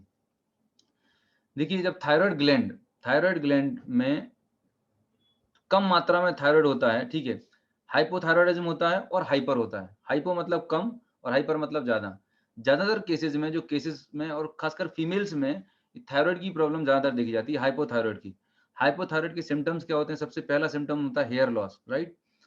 अ, सोचने में थोड़ा-सा क्लैरिटी से नहीं सोच पाते हैं, राइट? और हार्ट रेट थोड़ी-सी कम चलती है, बीपी लो हो जाता है। बहुत जल्दी थकावट होती है, टायर्डनेस, मतलब दिन भर आपको टायर्डनेस रहती है। अनएक्सपेक्टेड वेट गेन होता है। मतलब ऐसे लोग ये बताते हैं कि सर हम बिल्कुल भी नहीं खाते, 1 रोटी 2 रोटी दिन भर में खाते हैं, बहुत कम खाना खाते हैं, लेकिन अनएक्सपेक्टेड वेट गेन हो रहा है। ये इंडिकेट कर रहा है हाइपोथायरॉइड की वजह से, राइट? पफीनेस रहेगी, स्किन में आपको बहुत ज़्यादा ठंडा लगेगा, बहुत ज़्यादा एक्सट्रीमली ठंडा लगता है, पफीनेस रहती है आपकी स्किन में, राइट? डिप्रेशन रहता है, मूड स्विंग रहता है एंड वुमेन्स में मतलब इर्रेगुलर मेंस्ट्रुअल पीरियड्स होने लगते हैं, कॉन्स्टिपेशन होता है। कुल मिला के हाइपोथायरॉइड की वजह से पूरा का पूरा बॉडी बहुत बुरी तरीके से अफेक्टेड होता है, मतलब बहुत कॉम्प्लिकेशंस होते हैं। कुल मिला के लाइफ जो एक अच्छी, हेल्दी, हैप्पी लाइफ लीड करना चाहिए, वो नहीं हो पाती है। मतलब वो उनको कुछ ना कुछ आए दिन कुछ ना कुछ बॉडी में बना ही रहता है। तो हाइपोथायरॉयडिज़्म जो है ना, ये एक थायरॉइड ग्लैंड की इनएक्टिविटी की वजह से, प्रॉपर फंक्शन नहीं कर रही होती, उसकी वजह से होती है। वहीं पर अगर हाइपर की बात करते हैं, हाइपोथायरॉयडिज़्म में वेट बढ़ता है, राइट? और हाइपर मतलब जब ज़्यादा एक्टिव होती है, ओवर एक्टिव होती है थायरॉइड, तो वेट लॉस होता है। मतलब इंसान बिल्कुल दुबला-पतला हो जाएगा, सूख जाएगा और बहुत ज़्यादा गर्मी लगेगी, राइट? साँस तेज़ी से आएगी, है ना? और तमाम सारे कॉम्प्लिकेशंस होंगे जो आपको दिख रहा है। मेजॉरिटी में आज बात तो करने वाला हूँ, वो हाइपोथायरॉयडिज़्म पे बात करने वाला हूँ। जो हम कॉम्बिनेशन बात करेंगे, वो हाइपोथायरॉयडिज़्म पे बात करेंगे। सो क्या होगा, किस तरीके से होता है, लेट्स अंडरस्टैंड। जब आपकी थायरॉइड की रिपोर्ट आती है, किसी भी पेशेंट की, जब ऐसे कोई सिम्पटम्स होते हैं, डॉक्टर सजेस्ट करता है थायरॉइड रिपोर्ट, तो इस तरीके से रिपोर्ट आती है। एक होता है TSH, thyroid stimulating hormone, T3 free T3 free T4 और ये अदर चीज़ें भी रहती हैं। ये इनकी स्टैंडर्ड रेंज है, राइट? TSH कितना होना चाहिए, राइट? T4 कितना होना चाहिए, T3 क्या होना चाहिए? लेकिन अगेन ये थोड़ी-सी कॉम्प्लिकेटेड डिसीज़ है। थायरॉइड जो है ना, एक कॉम्प्लिकेटेड डिसीज़ है। यहाँ पर एक चार्ट बता रहा हूँ जिससे आपको समझने में बहुत आसानी होगी, ठीक है? ये चार्ट देखिएगा, अगर आपकी ब्लड रिपोर्ट में, अगर किसी की ब्लड रिपोर्ट है, उस ब्लड रिपोर्ट में TSH का लेवल बढ़ा हुआ है और 4 का लेवल कम है तो वो हाइपोथायराइडिज्म है। बहुत स्मार्ट तरीका है। कैसे पता करें? रिपोर्ट में तमाम तरह की पैरामीटर्स आते हैं, रिपोर्ट तो रिजल्ट आ गया, पर उसको इंटरप्रेट कैसे करें कि प्रॉब्लम क्या है? तो ये बहुत सिंपल सा चार्ट है ध्यान रखने के लिए कि अगर हाई लेवल ऑफ टीएसएच है और लो लेवल ऑफ T4 है, तो वो हाइपोथायराइडिज्म है। और इसका जस्ट अपोजिट होता है, अगर लो लेवल टीएसएच है और हाई लेवल T4 है, ठीक है? तो हाइपरथायराइडिज्म होता है। यहाँ पर ये भी रेंज दी हुई है, टीएसएच के लेवल्स, मतलब हाइपोथायराइडिज्म होता है। हाइपोथायराइडिज्म में टीएसएच का लेवल बढ़ जाता है, थायराइड स्टिमुलेटिंग हार्मोन का लेवल बढ़ जाता है, और हाइपरथायरायडिज्म में टीएसएच का लेवल कम हो जाता है। ये थोड़ा टेक्निकल टर्म्स हैं, बहुत ज़्यादा डिटेल में मत जाइएगा, जितना आपको समझ में आ रहा है आप समझ लीजिएगा, इसको दोबारा आप देखेंगे तो आपको समझ में आ जाएगा, राइट? अगेन मैंने आपको बताया कि थायराइड जो बीमारी है थोड़ी-सी कॉम्प्लिकेटेड है, राइट? इसमें तमाम सारे क्लासिफिकेशंस होते हैं, बट ये मोटा-मोटी 2 चीज़ों को आप जान लीजिए, टीएसएच का लेवल और T4 का लेवल। इससे आप जज कर सकते हैं कि आपको अब आप किस कैटेगरी में आ रहे हैं, हाइपर में आ रहे हैं, हाइपो में भी आ रहे हैं, और अगर हाइपो भी है तो उसमें प्राइमरी होता है, सेकेंडरी होता है। सो डोंट गो उस उतने डिटेल में जाने की ज़रूरत नहीं है। कॉम्बिनेशंस क्या लेने हैं ये आप समझ लीजिएगा। कोकोनट ऑयल बहुत ही इफेक्टिव होता है। कोकोनट ऑयल जो again it's form of omega 3। Noni है ना, एंड गैनोडर्मा 2 सुबह 2 शाम after meal. Sea buckthorn vital complex. Again thyroid के लिए एंटीऑक्सीडेंट्स लेना बहुत ज़रूरी है। कैल्शियम का लेवल कम होता है, जिन लोगों को थायराइड की प्रॉब्लम होती है उनके सीरम में कैल्शियम और विटामिन D3 का लेवल कम होता है, तो कैल्शियम बहुत अच्छे रिजल्ट्स प्रोड्यूस कर रहा होता है। इसके साथ में जो लेडीज लोगों की बात कर रहा हूँ, वुमेन्स में, अगर कुछ हार्मोनल डिस्टर्बेंस है, राइट, अगर आपको हार्मोनल डिस्टर्बेंस आ रहा है और कुछ भी ऐसे गायनेकोलॉजिकल प्रॉब्लम है अलॉन्ग विद थायराइड, तो उसके साथ में आप शतावरी मैक्स आप जरूर ऐड करिएगा। ये आपकी पूरी मतलब बायोलॉजिकल साइकिल को, हार्मोनल साइकिल को मेंटेन करने में हेल्प करेगा। मतलब it's a queen of herbs बोला जाता है, और महिलाओं के लिए मतलब shatavari is one of the best herb, एक सबसे बढ़िया आयुर्वेदिक चीज अवेलेबल है जो आप लॉन्ग टर्म ले सकते हैं, थ्रू आउट द लाइफ ले सकते हैं, इसकी कोई प्रॉब्लम नहीं है, कोई साइड इफेक्ट नहीं है, right. Rice bran oil again it's mandatory, हमें लेना ही लेना होता है। तो ये हमने बात करी हाइपोथायराइड की, थायराइड की वेरियस सिम्टम्स हमने बात करी। अब हम बात करते हैं आर्थराइटिस के बारे में। आर्थराइटिस मतलब जोड़ों का दर्द। दोस्तों दो तरह की आर्थराइटिस होती है, एक होती है ऑस्टियो आर्थराइटिस जो आपको यहाँ पर दिखाई दे रहा है। ऑस्टियो आर्थराइटिस जो होता है वो हमारे बॉडी के बड़े जॉइंट्स में होता है, मतलब जो पैरों के जॉइंट्स हैं, एंकल जॉइंट्स हैं, वहां पर होता है ऑस्टियो आर्थराइटिस। एक दूसरी बीमारी होती है जिसको बोलते हैं हम रीमेटॉइड आर्थराइटिस। रीमेटॉइड आर्थराइटिस, रीमेटॉइड आर्थराइटिस जो होता है वो एक ऑटो इम्यून डिसऑर्डर है, उसका कोई इलाज नहीं है, मैं आपको बता दूं। रिमेटेड आर्थराइटिस जो आपने देखा होगा, लोगों की जो उंगलियां हैं, ये छोटे छोटे एंड्स हैं, ये बेंड होने लगते हैं, राइट, और इनमें बहुत ज्यादा दर्द होता है, बहुत तकलीफ होती है, वो रिमेटेड आर्थराइटिस होता है, राइट। आप कंफ्यूज मत होइएगा, आर्थराइटिस दो तरीके की होती है। एक होती है ऑस्टियो आर्थराइटिस जो आपके बॉडी के बड़े जॉइंट्स में होती है, बड़े जॉइंट्स में होती है वो ऑस्टियो आर्थराइटिस। जो छोटे जॉइंट्स में, जनरली जो आपकी पैर की, हाथों की उंगलियों में होती है, उसको हम बोलते हैं रिमेटेड आर्थराइटिस। रिमेटेड आर्थराइटिस का कहीं पर भी कोई इलाज नहीं है, ये एक ऑटो इम्यून डिजीज है। ऑटो इम्यून का मतलब ये होता है कि जब हमारा इम्यून सिस्टम हमारे ही अगेंस्ट में, आपकी बॉडी आपके अगेंस्ट में ही कुछ एंटीबॉडीज बनाने लगती है, आपकी बॉडी को डैमेज करने लगती है, तब ये रिमेटॉइड आर्थराइटिस होती है। बहुत पेनफुल सिचुएशन होती है, इसको सिर्फ मेंटेन किया जा सकता है, इसको कंट्रोल कर सकते हैं, पर कोई क्योर नहीं है आज की डेट में रिमेटॉइड आर्थराइटिस की। मेडिकल रिसर्च जारी है, बट हाँ उसमें इम्यूनोसप्रेसिव ड्रग्स दिए जाते हैं। तो मैं जो आपसे बात कर रहा हूँ वो मेजरली जोड़ों में दर्द, कमर में दर्द, हिप जॉइंट या बड़े जोड़ों में दर्द जो रहता है मेजर जॉइंट्स में, वहां होता है ऑस्टियोआर्थराइटिस। जहाँ पर ऑस्टियोआर्थराइटिस का जो मेजर रीजन है बेसिकली, ये एक ऐसी बीमारी है जो उम्र के साथ होने वाली है, एज रिलेटेड डिजीज है। जैसे जैसे हमारी उम्र बढ़ती है, हमारे जॉइंट्स के अंदर जो लिक्विड होता है, साइनोवियल फ्लूइड होता है, हमारा जो कार्टिलेज होता है, वियर टियर होता है, घिसने की वजह से ये खत्म हो जाता है, और जब हड्डियां आपस में टकराती हैं तो जोड़ों में दर्द और स्वेलिंग होती है। ऑस्टियोआर्थराइटिस का सबसे बड़ा रीजन भी बताऊं, वेट, ओवरवेट होना। बहुत सारे लोगों ने, आपने देखा होगा, जिन लोगों का वजन बढ़ा रहता है, जिनका बहुत ओवरवेट हो चुके हैं, चल फिर नहीं पा रहे हैं, उनको आर्थराइटिक प्रॉब्लम तो रहती रहती है। अब जब आप ऐसे लोगों से कंसल्ट करते हैं तो हमेशा ध्यान रखिएगा, कभी भी आप किसी को सप्लीमेंट सजेस्ट करते हैं तो remember one thing, thumb rule, किसी भी बीमारी का रूट कॉज क्या है, वो प्रॉब्लम जो सामने वाले को भी हो रही है, जोड़ों में दर्द हो रहा है, तो जोड़ों में दर्द होने के पीछे लॉजिक क्या है, तो जब आप उस लॉजिक पे जाएंगे तो आप उनको सही तरीके से गाइड कर पाएंगे। तो मैं सबसे पहले किसी से भी जब डिस्कस करता हूँ हेल्थ को लेके, तो आई ट्राई टू अंडरस्टैंड कि वो जो आज प्रॉब्लम फेस कर रहे हैं, जो अभी उनको सिम्टम्स हैं, वो सिम्टम्स क्यों हुए, उनकी लाइफस्टाइल क्या रही, उनके पीछे उसका क्या रीजन हो सकता है। तो जॉइंट पेन जो प्रॉब्लम है, तो आप सबसे पहले चेक करिए कि सामने वाला ओवरवेट तो नहीं है। अगर वो ओवरवेट हैं, आप कितना भी आर्थराइटिस का, जोड़ों के दर्द की आप सप्लीमेंट दे दें, कुछ भी ट्रीटमेंट कर लें, इंजेक्शन लगा दें, पेन किलर क्रीम लगा दें, कभी भी आराम नहीं मिल सकता। जब तक कोई पर्सन अपना वेट लॉस नहीं करेगा, उसको जॉइंट पेन में आराम कभी नहीं मिल सकता। टीवी में बहुत सारे ऐड आते हैं, ऐसा करना, वैसा करना। यू नीड टू अंडरस्टैंड, सी हमारे बॉडी की जो है, वो कैपेसिटी है, हमारे जॉइंट की जो है, एक कैपेसिटी होती है। सी फॉर एग्जांपल आपकी हाइट है 5 फुट 6 इंचेस है, आपका जो जॉइंट है, इसकी कैपेसिटी है 65 टू 70 केजी वेट को मैनेज करने की। लेकिन अगर इस पे 20 केजी एक्स्ट्रा डाल दिया जाए, तो कितने दिन तक ये वेट झेलेगा? 1 साल, 2 साल, 3 साल। जब ज़्यादा लंबे समय तक ओवरवेट रहेगा, तो उसकी वजह से क्या हो जाएगा? यहाँ पर गैप कम हो जाएगा और ये बोन घिसने लगेगी, कार्टिलेज खत्म हो जाएगी। तो ऑस्टियोआर्थराइटिस में अगर आपको लग रहा है कि किसी का वेट बहुत ज़्यादा है, तो उनको पहले वेट लॉस प्रोग्राम पे लेके आइएगा, फिर उसके बाद उनको मतलब जॉइंट पेन का देंगे। आई एम टेलिंग यू, उनको 101% मतलब मैक्सिमम रिजल्ट मिल जाएँगे। क्या कॉम्बिनेशन है आपकी स्क्रीन के सामने है। यहाँ पर फ्लेक्स ऑयल क्यों दिया गया है? फ्लेक्स ऑयल जो होता है, ओमेगा 3 होता है, बेसिकली आपके जॉइंट की फ्लेक्सिबिलिटी बढ़ाता है। दूसरा, ये एंटी इन्फ्लेमेटरी का काम करता है। फ्लेक्स ऑयल है या कोकोनट ऑयल है, ओमेगा 3 का काम होता है एंटी इन्फ्लेमेटरी। आपके बॉडी में कहीं पर भी पेन है, स्वेलिंग है, दर्द है, अंदर कहीं पे भी दर्द हो रहा है, तो ये आपके दर्द को कम करने में हेल्प करता है।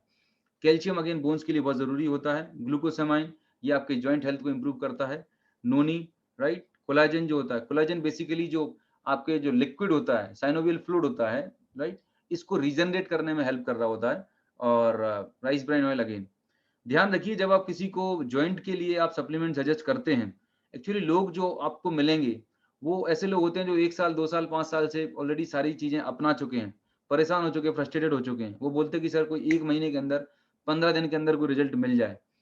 तो कभी भी आप एक्साइटमेंट में ऐसे लोगों को सप्लीमेंट रिकमेंड मत कीजिएगा। उनको ये बताइएगा कि ये जॉइंट की प्रॉब्लम जब आप पिछले 5 साल से झेल रहे हैं और ये 5 साल में नहीं हुई, इस प्रॉब्लम को डेवलप होने में 10 से 15 साल लगे, तो 1 महीने में कोई मैजिक नहीं होने वाला। जब भी आप जॉइंट के लिए किसी को सजेस्ट करते हैं, इवन किसी के लिए भी, पर जॉइंट के लिए मैं स्पेशली बोल रहा हूँ क्योंकि लोग यहाँ पर पैनिक ज़्यादा होते हैं। उनको तुरंत रिजल्ट चाहिए रहता है। तो वहाँ पर आपको काउंसल करने की ज़रूरत है कि एटलीस्ट 3 मंथ आपको एट अ सिंगल शॉट तो कोर्स लेना होगा और इसको 6 महीने से साल भर रेगुलर करना होगा। तब जाके आप कोई रिजल्ट एक्सपेक्ट कर सकते हैं। 3 3 महीने में सर कितना रिजल्ट आएगा? हम ये बात कर सकते हैं 5 टू 10%। अगर आपको 5 टू 10% इम्प्रूवमेंट समझ में आता है, यू कैन कंटिन्यू। अगर आपको इम्प्रूवमेंट समझ में नहीं आता, तो आप वहीं पे स्टॉप कर दीजिएगा, राइट? तो इस तरीके से आप उन्हें, मतलब उनकी एक्सपेक्टेशन को जो हाई रहती है, उसको नॉर्मल लेवल पे लेके आके उनको बताना है। अब कई बारी क्या होता है कि जब लोगों को आप ग्लूकोसामाइन सजेस्ट करते हैं, राइट? तो कुछ लोगों को पेन बढ़ जाता है, जॉइंट पेन बढ़ जाता है, राइट? तुरंत फ़ोन लगाते हैं कि सर अभी 3 दिन हुआ और जॉइंट जोड़ों का दर्द और बढ़ गया है। तो घबराइएगा नहीं, ग्लूकोसामाइन क्या होता है कि ये जब आपकी बॉडी में जाके काम कर रहा होता है, रिपेयरिंग वर्क कर रहा होता है, तो जॉइंट का पेन शुरुआत में 1 से 2 वीक के लिए बढ़ने वाला है। उनको आप इतना ही बोलिएगा कि जो फ्लेक्स ऑयल एक सुबह एक शाम ले रहे थे, उसको डबल कर दें, राइट? और ग्लूकोसामाइन का डोज़ रेगुलर रखें, कोई दिक्कत वाली बात नहीं है, थोड़ा-सा सेक कर लें, बट जो आपने सप्लीमेंट लिया है, उसको कंटिन्यू करना चाहिए। ग्लूकोसामाइन के बारे में पर्टिकुलरली बोलना चाहूँगा, इसका डोज़ आपको 2 कैप्सूल सुबह, 2 शाम को देना है। 500 मिलीग्राम ग्लूकोसामाइन एक रिकमेंडेड डोज़ होता है, इतना आपको एक बार में देनी चाहिए। और ग्लूकोसामाइन का इफ़ेक्ट एटलीस्ट 90 डेज़ के बाद मिलना शुरू होता है। ये मॉलिक्यूल ही ऐसा है, इसका इफ़ेक्ट जो होता है एटलीस्ट 90 डेज़ के बाद मिलना शुरू होता है। तो जॉइंट पेन के लिए जब आप रिकमेंड करें, तो मेक श्योर कि आप उनको प्रॉपर एजुकेट करें पहले दिन से, सो दैट आप उन 15 दिन के बाद या महीने भर के बाद ये ना बोलें आपसे कि सर आपने सप्लीमेंट दिए थे, मुझे कोई रिजल्ट नहीं मिला। डे 1 पर आप उन्हें क्लियर कर देंगे कि 90 डेज़ के बाद तो ये काम करना शुरू करता है और अगले 90 डेज़ में आपको इम्प्रूवमेंट आना शुरू होता है। तो फिर वो आपसे लंबे समय तक कोर्स कंप्लीट करेंगे। So this is all about arthritis. अब आते हैं इम्यूनिटी पे, और आज का जो टाइम है वो बिल्कुल हर जगह चारों तरफ हम इम्यूनिटी की बात कर रहे हैं।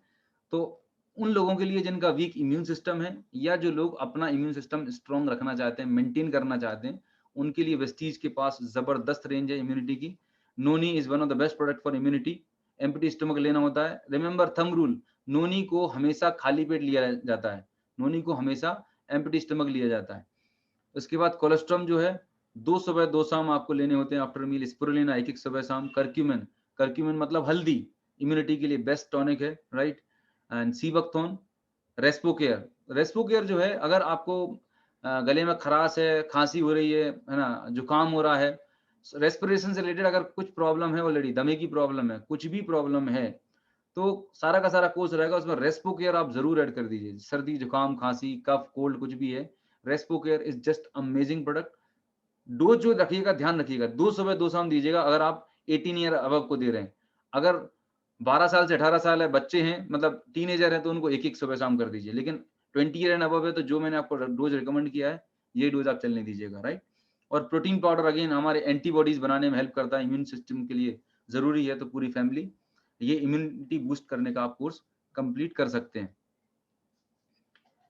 Coming to the digestive problems, हमारे जो डाइजेशन से रिलेटेड जो प्रॉब्लम होती है, गैस, एसिडिटी, कॉन्स्टिपेशन, राइट, खट्टी डकार आना, सीने में जलन होना, इस सब प्रॉब्लम्स के लिए हाई ऑर्डर नोनी आपके लिए फंडामेंटल प्रोडक्ट है, फाउंडेशन प्रोडक्ट है।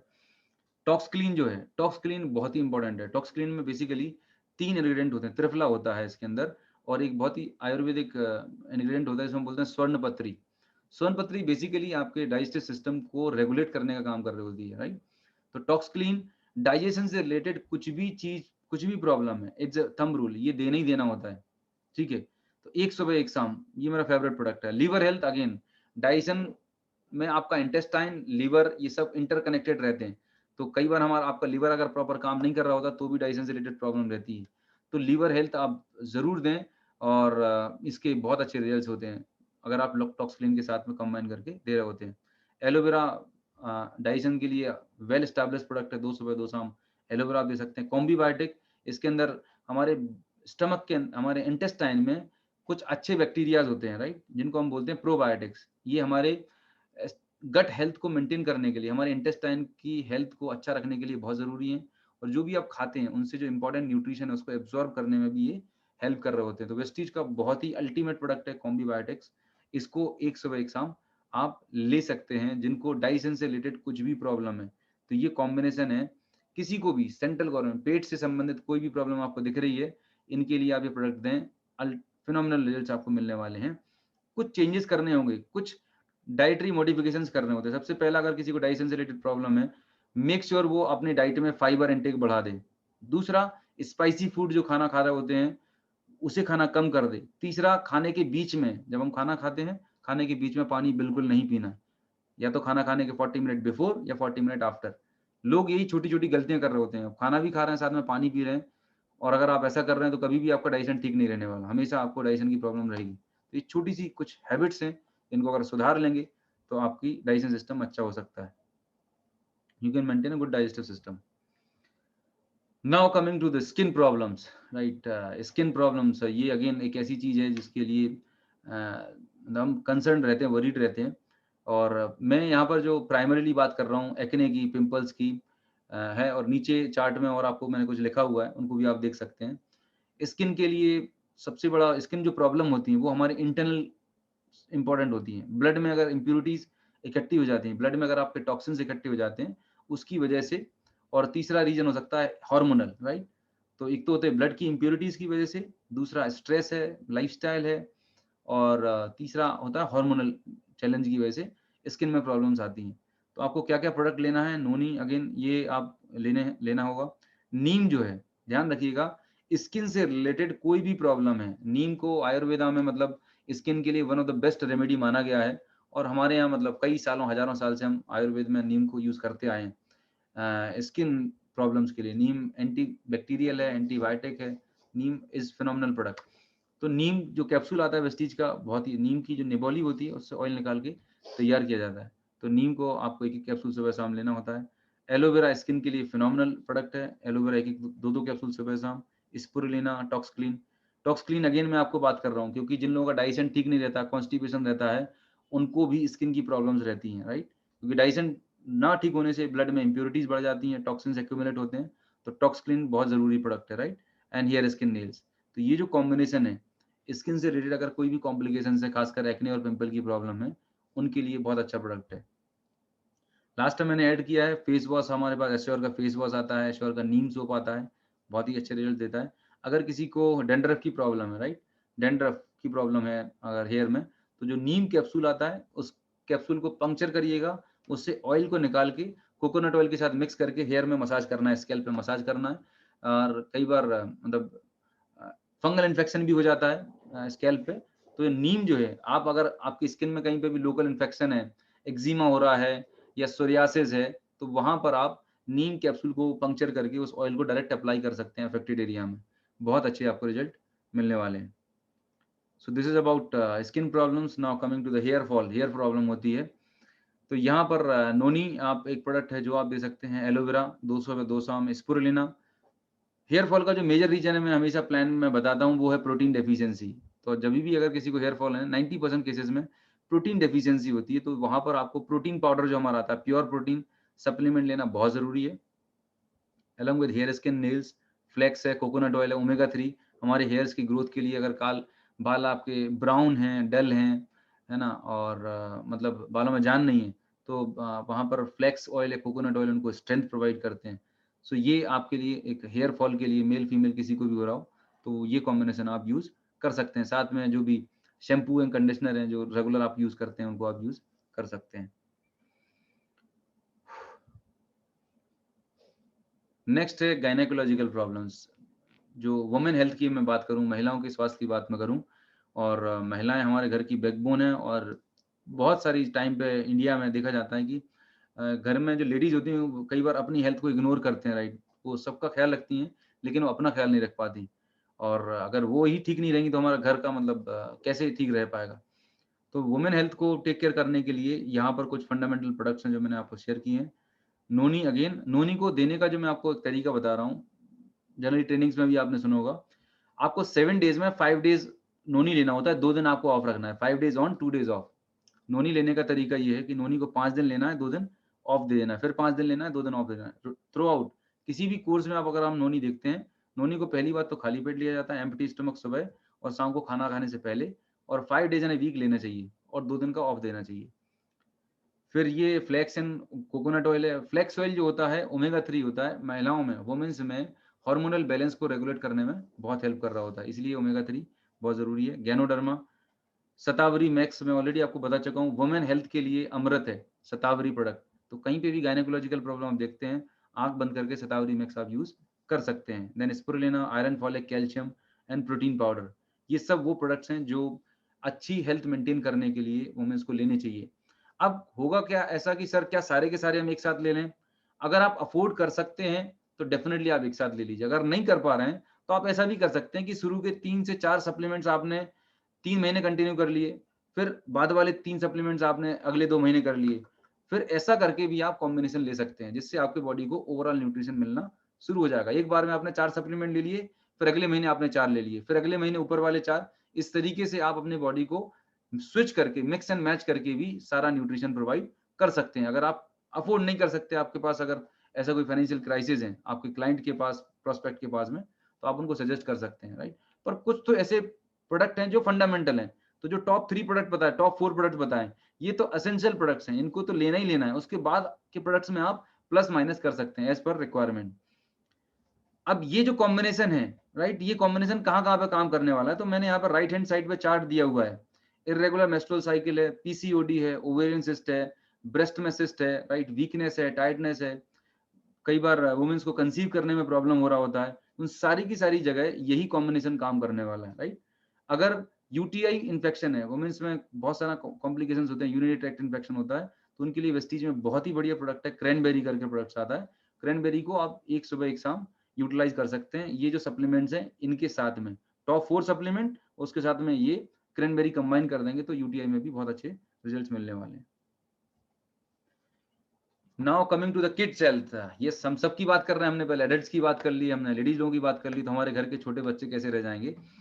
तो किड्स के लिए वेस्टीज में अभी बहुत ज्यादा रेंज नहीं, आने वाले टाइम में हम वो रेंज लेके आएंगे। पर बच्चे अगर 1 साल से लेके 2-3 साल और 12 साल तक के बच्चे हैं, जनरली क्रेल ऑयल जो होता है बच्चे के ब्रेन डेवलपमेंट के लिए, ओमेगा 3 बहुत एसेंशियल होता है, राइट, उसमें डीएचए ईपीए होता है। तो क्रेल ऑयल आप दे सकते हैं 3 साल से 12 साल के बच्चों के लिए। अब क्रेल ऑयल जो होता है वो कैप्सूल फॉर्म में होता है, छोटे बच्चे उसको इंजेस्ट नहीं कर पा रहे होते हैं, तो आपके पास एक ऑप्शन होता है, क्रिल ऑयल को आप पंक्चर करें, सुई से या पिन से आप पंक्चर करें, और जो आप खाना खिलाते हैं या चम्मच में किसी भी चीज के मिक्स करके आप उसे खिला सकते हैं, कंज्यूम करा सकते हैं क्रिल ऑयल को। कोलेस्ट्रम कैप्सूल, मेरे यहाँ पे छोटी डॉटर्स हैं, तो वो डायरेक्ट कैप्सूल नहीं खा पाते, तो कैप्सूल को खोल के it just like a milk powder, आपने चम्मच पे रखा मिल्क पाउडर और वो खेलते कूदते खा जाते हैं। कोलेस्ट्रॉल आपके बच्चे के लिए one of the most essential nutrition है। छोटे बच्चों के लिए खासकर जब ग्रोइंग एज होती है, उनका इम्यून सिस्टम कमजोर होता है, उनके लिए तो मतलब मैंडेटरी प्रोडक्ट्स है। और टच वुड ये प्रोडक्ट इतना जबरदस्त, हमने अपने पर्सनल बहुत सारे लोगों के एक्सपीरियंसेस हैं, आपने भी अपने आप में देखे होंगे कि कोलेस्ट्रॉल देने से बच्चे जो बार-बार बीमार पड़ते थे, फ्रीक्वेंट सर्दी, जुकाम, बार-बार डॉक्टर जाना पड़ता था, वो तो खत्म हो जाता है और बच्चों की हेल्थ बहुत अच्छी इंप्रूव रहती है। बच्चों को क्लास से फिर छोड़ना पड़ता था क्योंकि फीवर आ गया, जुकाम आ गया। तो बच्चों का जो बार-बार ड्रॉप आउट होता था स्कूल से, वो कम हो जाता है कोलेस्ट्रॉल देने से। इम्यून सिस्टम बहुत स्ट्रॉन्ग होता है।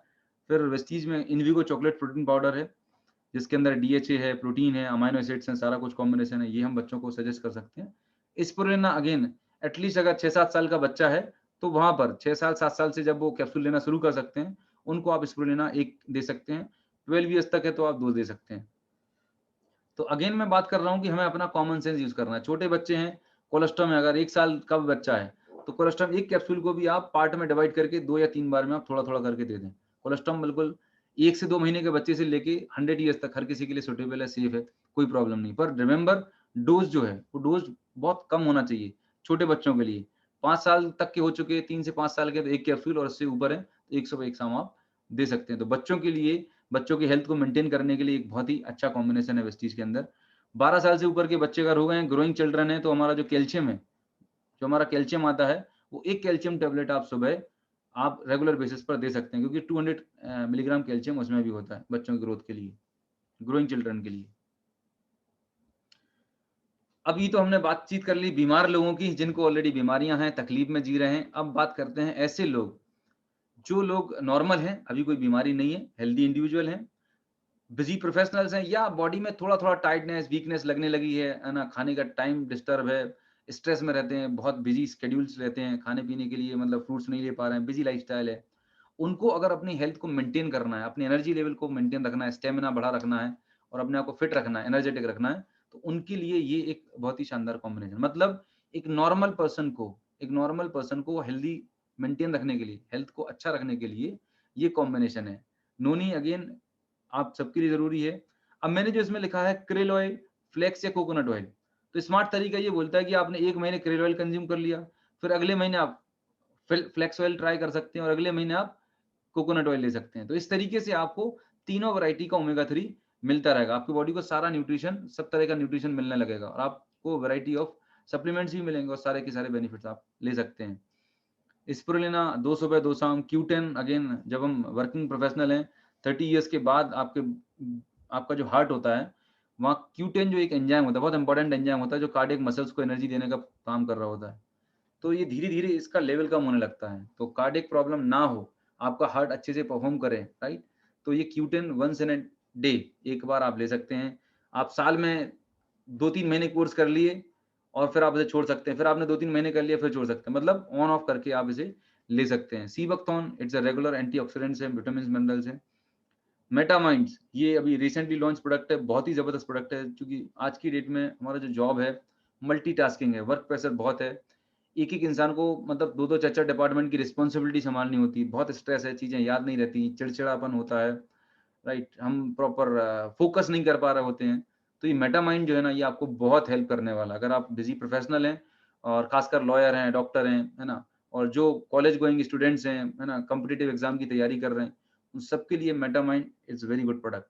एक टैबलेट, चेबल टैबलेट है, आप इसे कंज़्यूम कर सकते हैं। Protein powder it's a fundamental product, foundation product है। हर इंसान को, हर उम्र के व्यक्ति को लेना चाहिए, फैमिली को, सभी को यूज़ करना चाहिए प्रोटीन पाउडर। अब बात आती है कि सर ये सारे सप्लीमेंट अब एक साथ लें, अगेन अगर आप अफ़ोर्ड कर सकते हैं तो डेफ़िनिटली आप सारे सप्लीमेंट लीजिएगा। मैं सारे सप्लीमेंट लेता हूँ ऑलमोस्ट, और कुछ सप्लीमेंट्स में स्विच करता रहता हूँ। यही आपको करना है। से फॉर एग्ज़ाम्पल आपने शुरुआत में नोनी, krill और स्पिरुलिना Q10 ले लिया, सीबकथॉर्न ले लिया। मेटामाइंड आपने 2-3 महीने लिया फिर बंद कर दिया। फिर सीबकथॉर्न की जगह कोई और प्रोडक्ट आप स्विच कर सकते हैं, राइट? अब हमारे बॉडी में क्या होता है, रेगुलर बेसिस पे टॉक्सिन्स जा रहे होते हैं। तो जैसे आप अपनी गाड़ी की सर्विसिंग कराते हैं, राइट? कराते कि नहीं कराते? हम सब लोग कराते हैं गाड़ी की सर्विसिंग। ठीक ठीक वैसे ही हमारी बॉडी की भी सर्विसिंग होना बहुत ज़रूरी है। हमारे बॉडी से अगर टाइमली टॉक्सिन्स निकलते रहे, डिटॉक्सिफिकेशन होता रहा, तो हमें बीमारियाँ लॉन्ग टर्म में नहीं होंगी। हम अपने आप को प्रोटेक्ट रख सकते हैं। तो अपने बॉडी को हर 3 महीने के बाद 1 महीने अपने आप को डिटॉक्सिफाई ज़रूर करें और डिटॉक्सिफिकेशन के लिए हमारे पास फुट पैच आते हैं, टॉक्सक्लीन है, गैनोडर्मा है, जो आपको डिटॉक्सिफाई करने में हेल्प करते हैं। और यही जो कोर्स है, अगर किसी को जनरल वीकनेस है, टाइटनेस है, लेथार्जी है, तो ये कोर्स वहां पर भी काम आने वाला है। So this is all about, ये कोर्स उनके लिए है जो नॉर्मल लोग हैं, हेल्दी लोग हैं और अपने आप को फिट और एनर्जेटिक मेंटेन करना चाहते हैं। अब एक ऐसी बीमारी, क्रिटिकल बीमारी है जिसके लिए मेरे पास बहुत सारी क्वेरीज आती हैं, कंसर्न भी होते हैं एंड मतलब ये जो बीमारी है मतलब होती कैसे है, थोड़ा सा मैं अगर इस पे बात करूं। देखिए हमारे बॉडी में आपने देखा होगा सीएनटी में, हमारे बॉडी में जो सेल्स होते हैं 63 ट्रिलियन सेल्स होते हैं हमारे बॉडी के अंदर, 63 ट्रिलियन सेल्स होते हैं। नॉर्मल सेल जब ऐसी होती है और नॉर्मल सेल जो डिवाइड होती है वो लेकिन कंट्रोल्ड वे में होती है, लेकिन ड्यू टू सम रीजन उसके डीएनए में कुछ ऐसा चेंज आ जाता है कि ये सेल जो है अनकंट्रोल्ड तरीके से डिवाइड होने लगती है। एक तो थी कंट्रोल, जैसे कि आपको कहीं चोट लग जाती है और आपका घाव धीरे धीरे करके भर जाता है, फिर वो कवर अप हो जाती है आपकी स्किन। लेकिन आप जस्ट इमेजिन करें अगर ये कंट्रोल ना हो तो यहाँ पर एक गांठ बन जाएगी। अनकंट्रोल डिवीजन जब होने लगता है सेल का तो वो कैंसर में कन्वर्ट हो जाती है और ये हमारे ब्रेन बॉडी के किसी भी पार्ट में पॉसिबल हो सकता है। मोस्ट ऑफ द टाइम होता क्या है, कैंसर अर्ली स्टेज में डिटेक्ट होता नहीं है और पहले लोग तमाम तरीके के इलाज करा रहे होते हैं और जब तक आप तक पहुंचते हैं तो बहुत क्रिटिकल कंडीशन में होते हैं। मैं आपको यही बोलूंगा कि अगर कोई भी ऐसा पेशेंट है जो बहुत क्रिटिकल कंडीशन में है और आईसीयू में एडमिट है, मतलब डॉक्टर ने भी हाथ खड़े कर लिए हैं, तो ऐसी क्रिटिकल कंडीशन में कभी भी आप बिल्कुल इन्वॉल्व ना हो, मैं आपको बताना चाहूंगा। ऑल्दो हम प्रे करते हैं भगवान से कि वो ठीक हो जाए, लेकिन जब कोई ऐसा क्रिटिकल और कॉम्प्लिकेटेड केस हो तो आप एक्साइटमेंट में बिल्कुल ना जाएं वहां पर। अगर लोग आपको अप्रोच करते हैं या कोई आपसे डिस्कस करता है तो उनको पहला सवाल, पहली चीज ये बताइएगा, देखिए ये जो डिसीज है ये बहुत ही मतलब क्रिटिकल डिसीज है, इसमें जो आपकी थेरेपी चल रही है वो काम अपना करने वाली है। मैं जो सप्लीमेंट आपको सजेस्ट करूंगा या कर रही हूँ, ये सप्लीमेंट आपको सपोर्ट करेंगे। कितना परसेंटेज कर पाएंगे, कितना करेंगे, इसके लिए मैं कोई प्रोडिक्शन नहीं दे सकता हूँ, राइट। लेकिन हाँ, हिंदुस्तान में ऐसे बहुत सारे लोग हैं जिन्होंने कैंसर में, तमाम तरह के, ब्रेस्ट कैंसर में, गले के कैंसर में, लंग कैंसर में, तमाम सारे कैंसर में वेस्टीज के सप्लीमेंट यूज किए और उनको काफी हद तक इंप्रूवमेंट मिला, right. So on that basis एक हमारे पास ऐसे टेस्टिमनी है, ऑन दैट बेसिस मैं आपको सजेस्ट कर सकता हूं। पर कोई श्योर शॉर्ट रिजल्ट की बात करें या टाइम ड्यूरेशन की बात करें तो मैं आपको प्रोडिक्ट नहीं कर सकता हूं। अगर आपको ट्रस्ट है और आपने चूंकि इतना लाखों रुपए दवाइयों में लगा लिया है, अगर आप एक ट्राई करना चाहते हैं, क्योंकि ये जो सप्लीमेंट्स हैं, एक बात पक्की है कि इनसे कोई साइड इफेक्ट नहीं होगा, इससे कोई नुकसान नहीं होगा। हाँ, बेनिफिट होगा तो बेनिफिट जरूर मिलेगा आपको, नुकसान बिल्कुल नहीं होने वाला, ये बात पक्की है। तब जाके आप उन्हें ये सजेस्ट करें। मतलब सामने वाले को सप्लीमेंट सजेस्ट करने से पहले हमें उसकी एक्सपेक्टेशन को सही सेट करना बहुत जरूरी है। नहीं तो लोग क्या है, आपने उनको बोला कि नहीं बिल्कुल आराम मिल जाएगा, ठीक हो जाएगा, और वो आपसे एक आस होप लगा लेते हैं और कल के दिन पेशेंट के साथ कुछ हो गया, ऊपर नीचे हो गया, तो लोग फिर आपको बोलेंगे आपने बोला था कि अब ठीक हो जाएगा, ऐसा हो जाएगा, और आपके सप्लीमेंट की वजह से ऐसा हो गया। सो थोड़ा सा हमें कॉशियस रह के और समझदारी से बातचीत करने की, बैलेंस वे में बातचीत करने की जरूरत है, तो आपको कोई प्रॉब्लम नहीं आएगी। कैंसर के लिए सबसे पहला जो सप्लीमेंट है वो है नोनी। आप देख रहे हैं चार्ट में, यहाँ पर अगेन फिनोमिनल प्रोडक्ट है ये नोनी की। Noni it's known to be anti cancer properties. Noni पर रिसर्च भी है और प्रूफ भी है कि noni anti cancer property carry करता है। तो ये एक सुबह एक शाम, और ज्यादा सीवियर कंडीशन होती है तो नोनी का डोज भी हम डबल कर देते हैं। आप ध्यान ही रखिएगा, कैंसर के केसेस में जो नॉर्मल सप्लीमेंट के डोजेस होते हैं वो 4 गुना 5 गुना तक हम डोजेस देते हैं। तो ये सब चीजें डिपेंड करती हैं पेशेंट की सीवियरिटी के ऊपर, पेशेंट की अफोर्डेबिलिटी के ऊपर, और वो कैसे इन चीजों को लेके चल रहे हैं। तो सारा चीज डिपेंड करता है। डोजेस मतलब हम वेरी करते हैं और कस्टमाइजेबल है। पर हाँ, ये बात पक्की है कि डोजेस का जो क्वांटिटी है वो नॉर्मल डोज की तुलना में 4 टाइम 5 टाइम और इससे भी कई गुना ज्यादा देते हैं हम डोज, क्योंकि जल्दी रिजल्ट चाहिए रहता है, फास्ट एक्टिंग करनी होती है, तो हैवी डोज और लोडिंग डोज हमें देने होते हैं। इसीलिए यहाँ पर आप देख रहे होंगे हैवी डोज गैनोडर्मा मैंने 3 टाइम्स लिखा हुआ है, लोग 5-5 10-10 गैनोडर्मा दिन में 3 बार दे रहे होते हैं, ठीक है। पर एक मैंने रीजनेबल डोज लिखा हुआ है। Curcumin, cholesterol, seabuckthorn, spirulina, protein detox foot patch, ये सारे के सारे सप्लीमेंट्स हैं। ये आप कंसल्ट करिएगा आपके अपलाइन से या हमारे जो डाइटिशियन है उनसे, और उसके बाद आप उन्हें सजेस्ट कर सकते हैं। पर हाँ, ब्रॉडली अगर बात मैं करूं, बॉडी में कहीं पे भी किसी भी तरह का कैंसर है तो मोर और लेस यही कॉम्बिनेशन हम सजेस्ट कर सकते हैं, करते हैं। डोजेस हमें according to patient condition adjustment करने होते हैं। लास्ट बट नॉट लीस्ट, मैंने इतनी सारी बात कर ली आपसे सप्लीमेंट को लेके, कि किस बीमारी में क्या सप्लीमेंट देने हैं और क्या-क्या उनके यूजेस हैं, कॉम्बिनेशंस हैं। ये कुछ जनरल गाइडलाइंस हैं जिनको आपको बहुत ध्यान रखना है, कुछ डूज़ एंड डोंट्स हैं। जब आप किसी को सप्लीमेंट सजेस्ट करते हैं तो ये आपको ध्यान रखना है, because it's our moral responsibility कि हम लोगों का, हमारा इंटेंशन है लोगों को फ़ायदा होना चाहिए, पर जाने-अनजाने में हमारी किसी एक्टिविटी से किसी को नुकसान नहीं होना चाहिए, ठीक है? इग्नोरेंस की वजह से, हमारे एक्साइटमेंट की वजह से ये चीज़ हमें ध्यान रखनी है। सबसे पहली चीज़ जो मैंने आपको बात करी है कि जनरली जब आप लोगों को अप्रोच करते हैं तो लोगों को ऑलरेडी कोई ना कोई डिसीज़ होती है, जिससे आप बात कर रहे होते हैं, किसी को बीपी है, शुगर है, थायरॉइड है। लोगों की ऑलरेडी मेडिकेशंस चल रही होती हैं।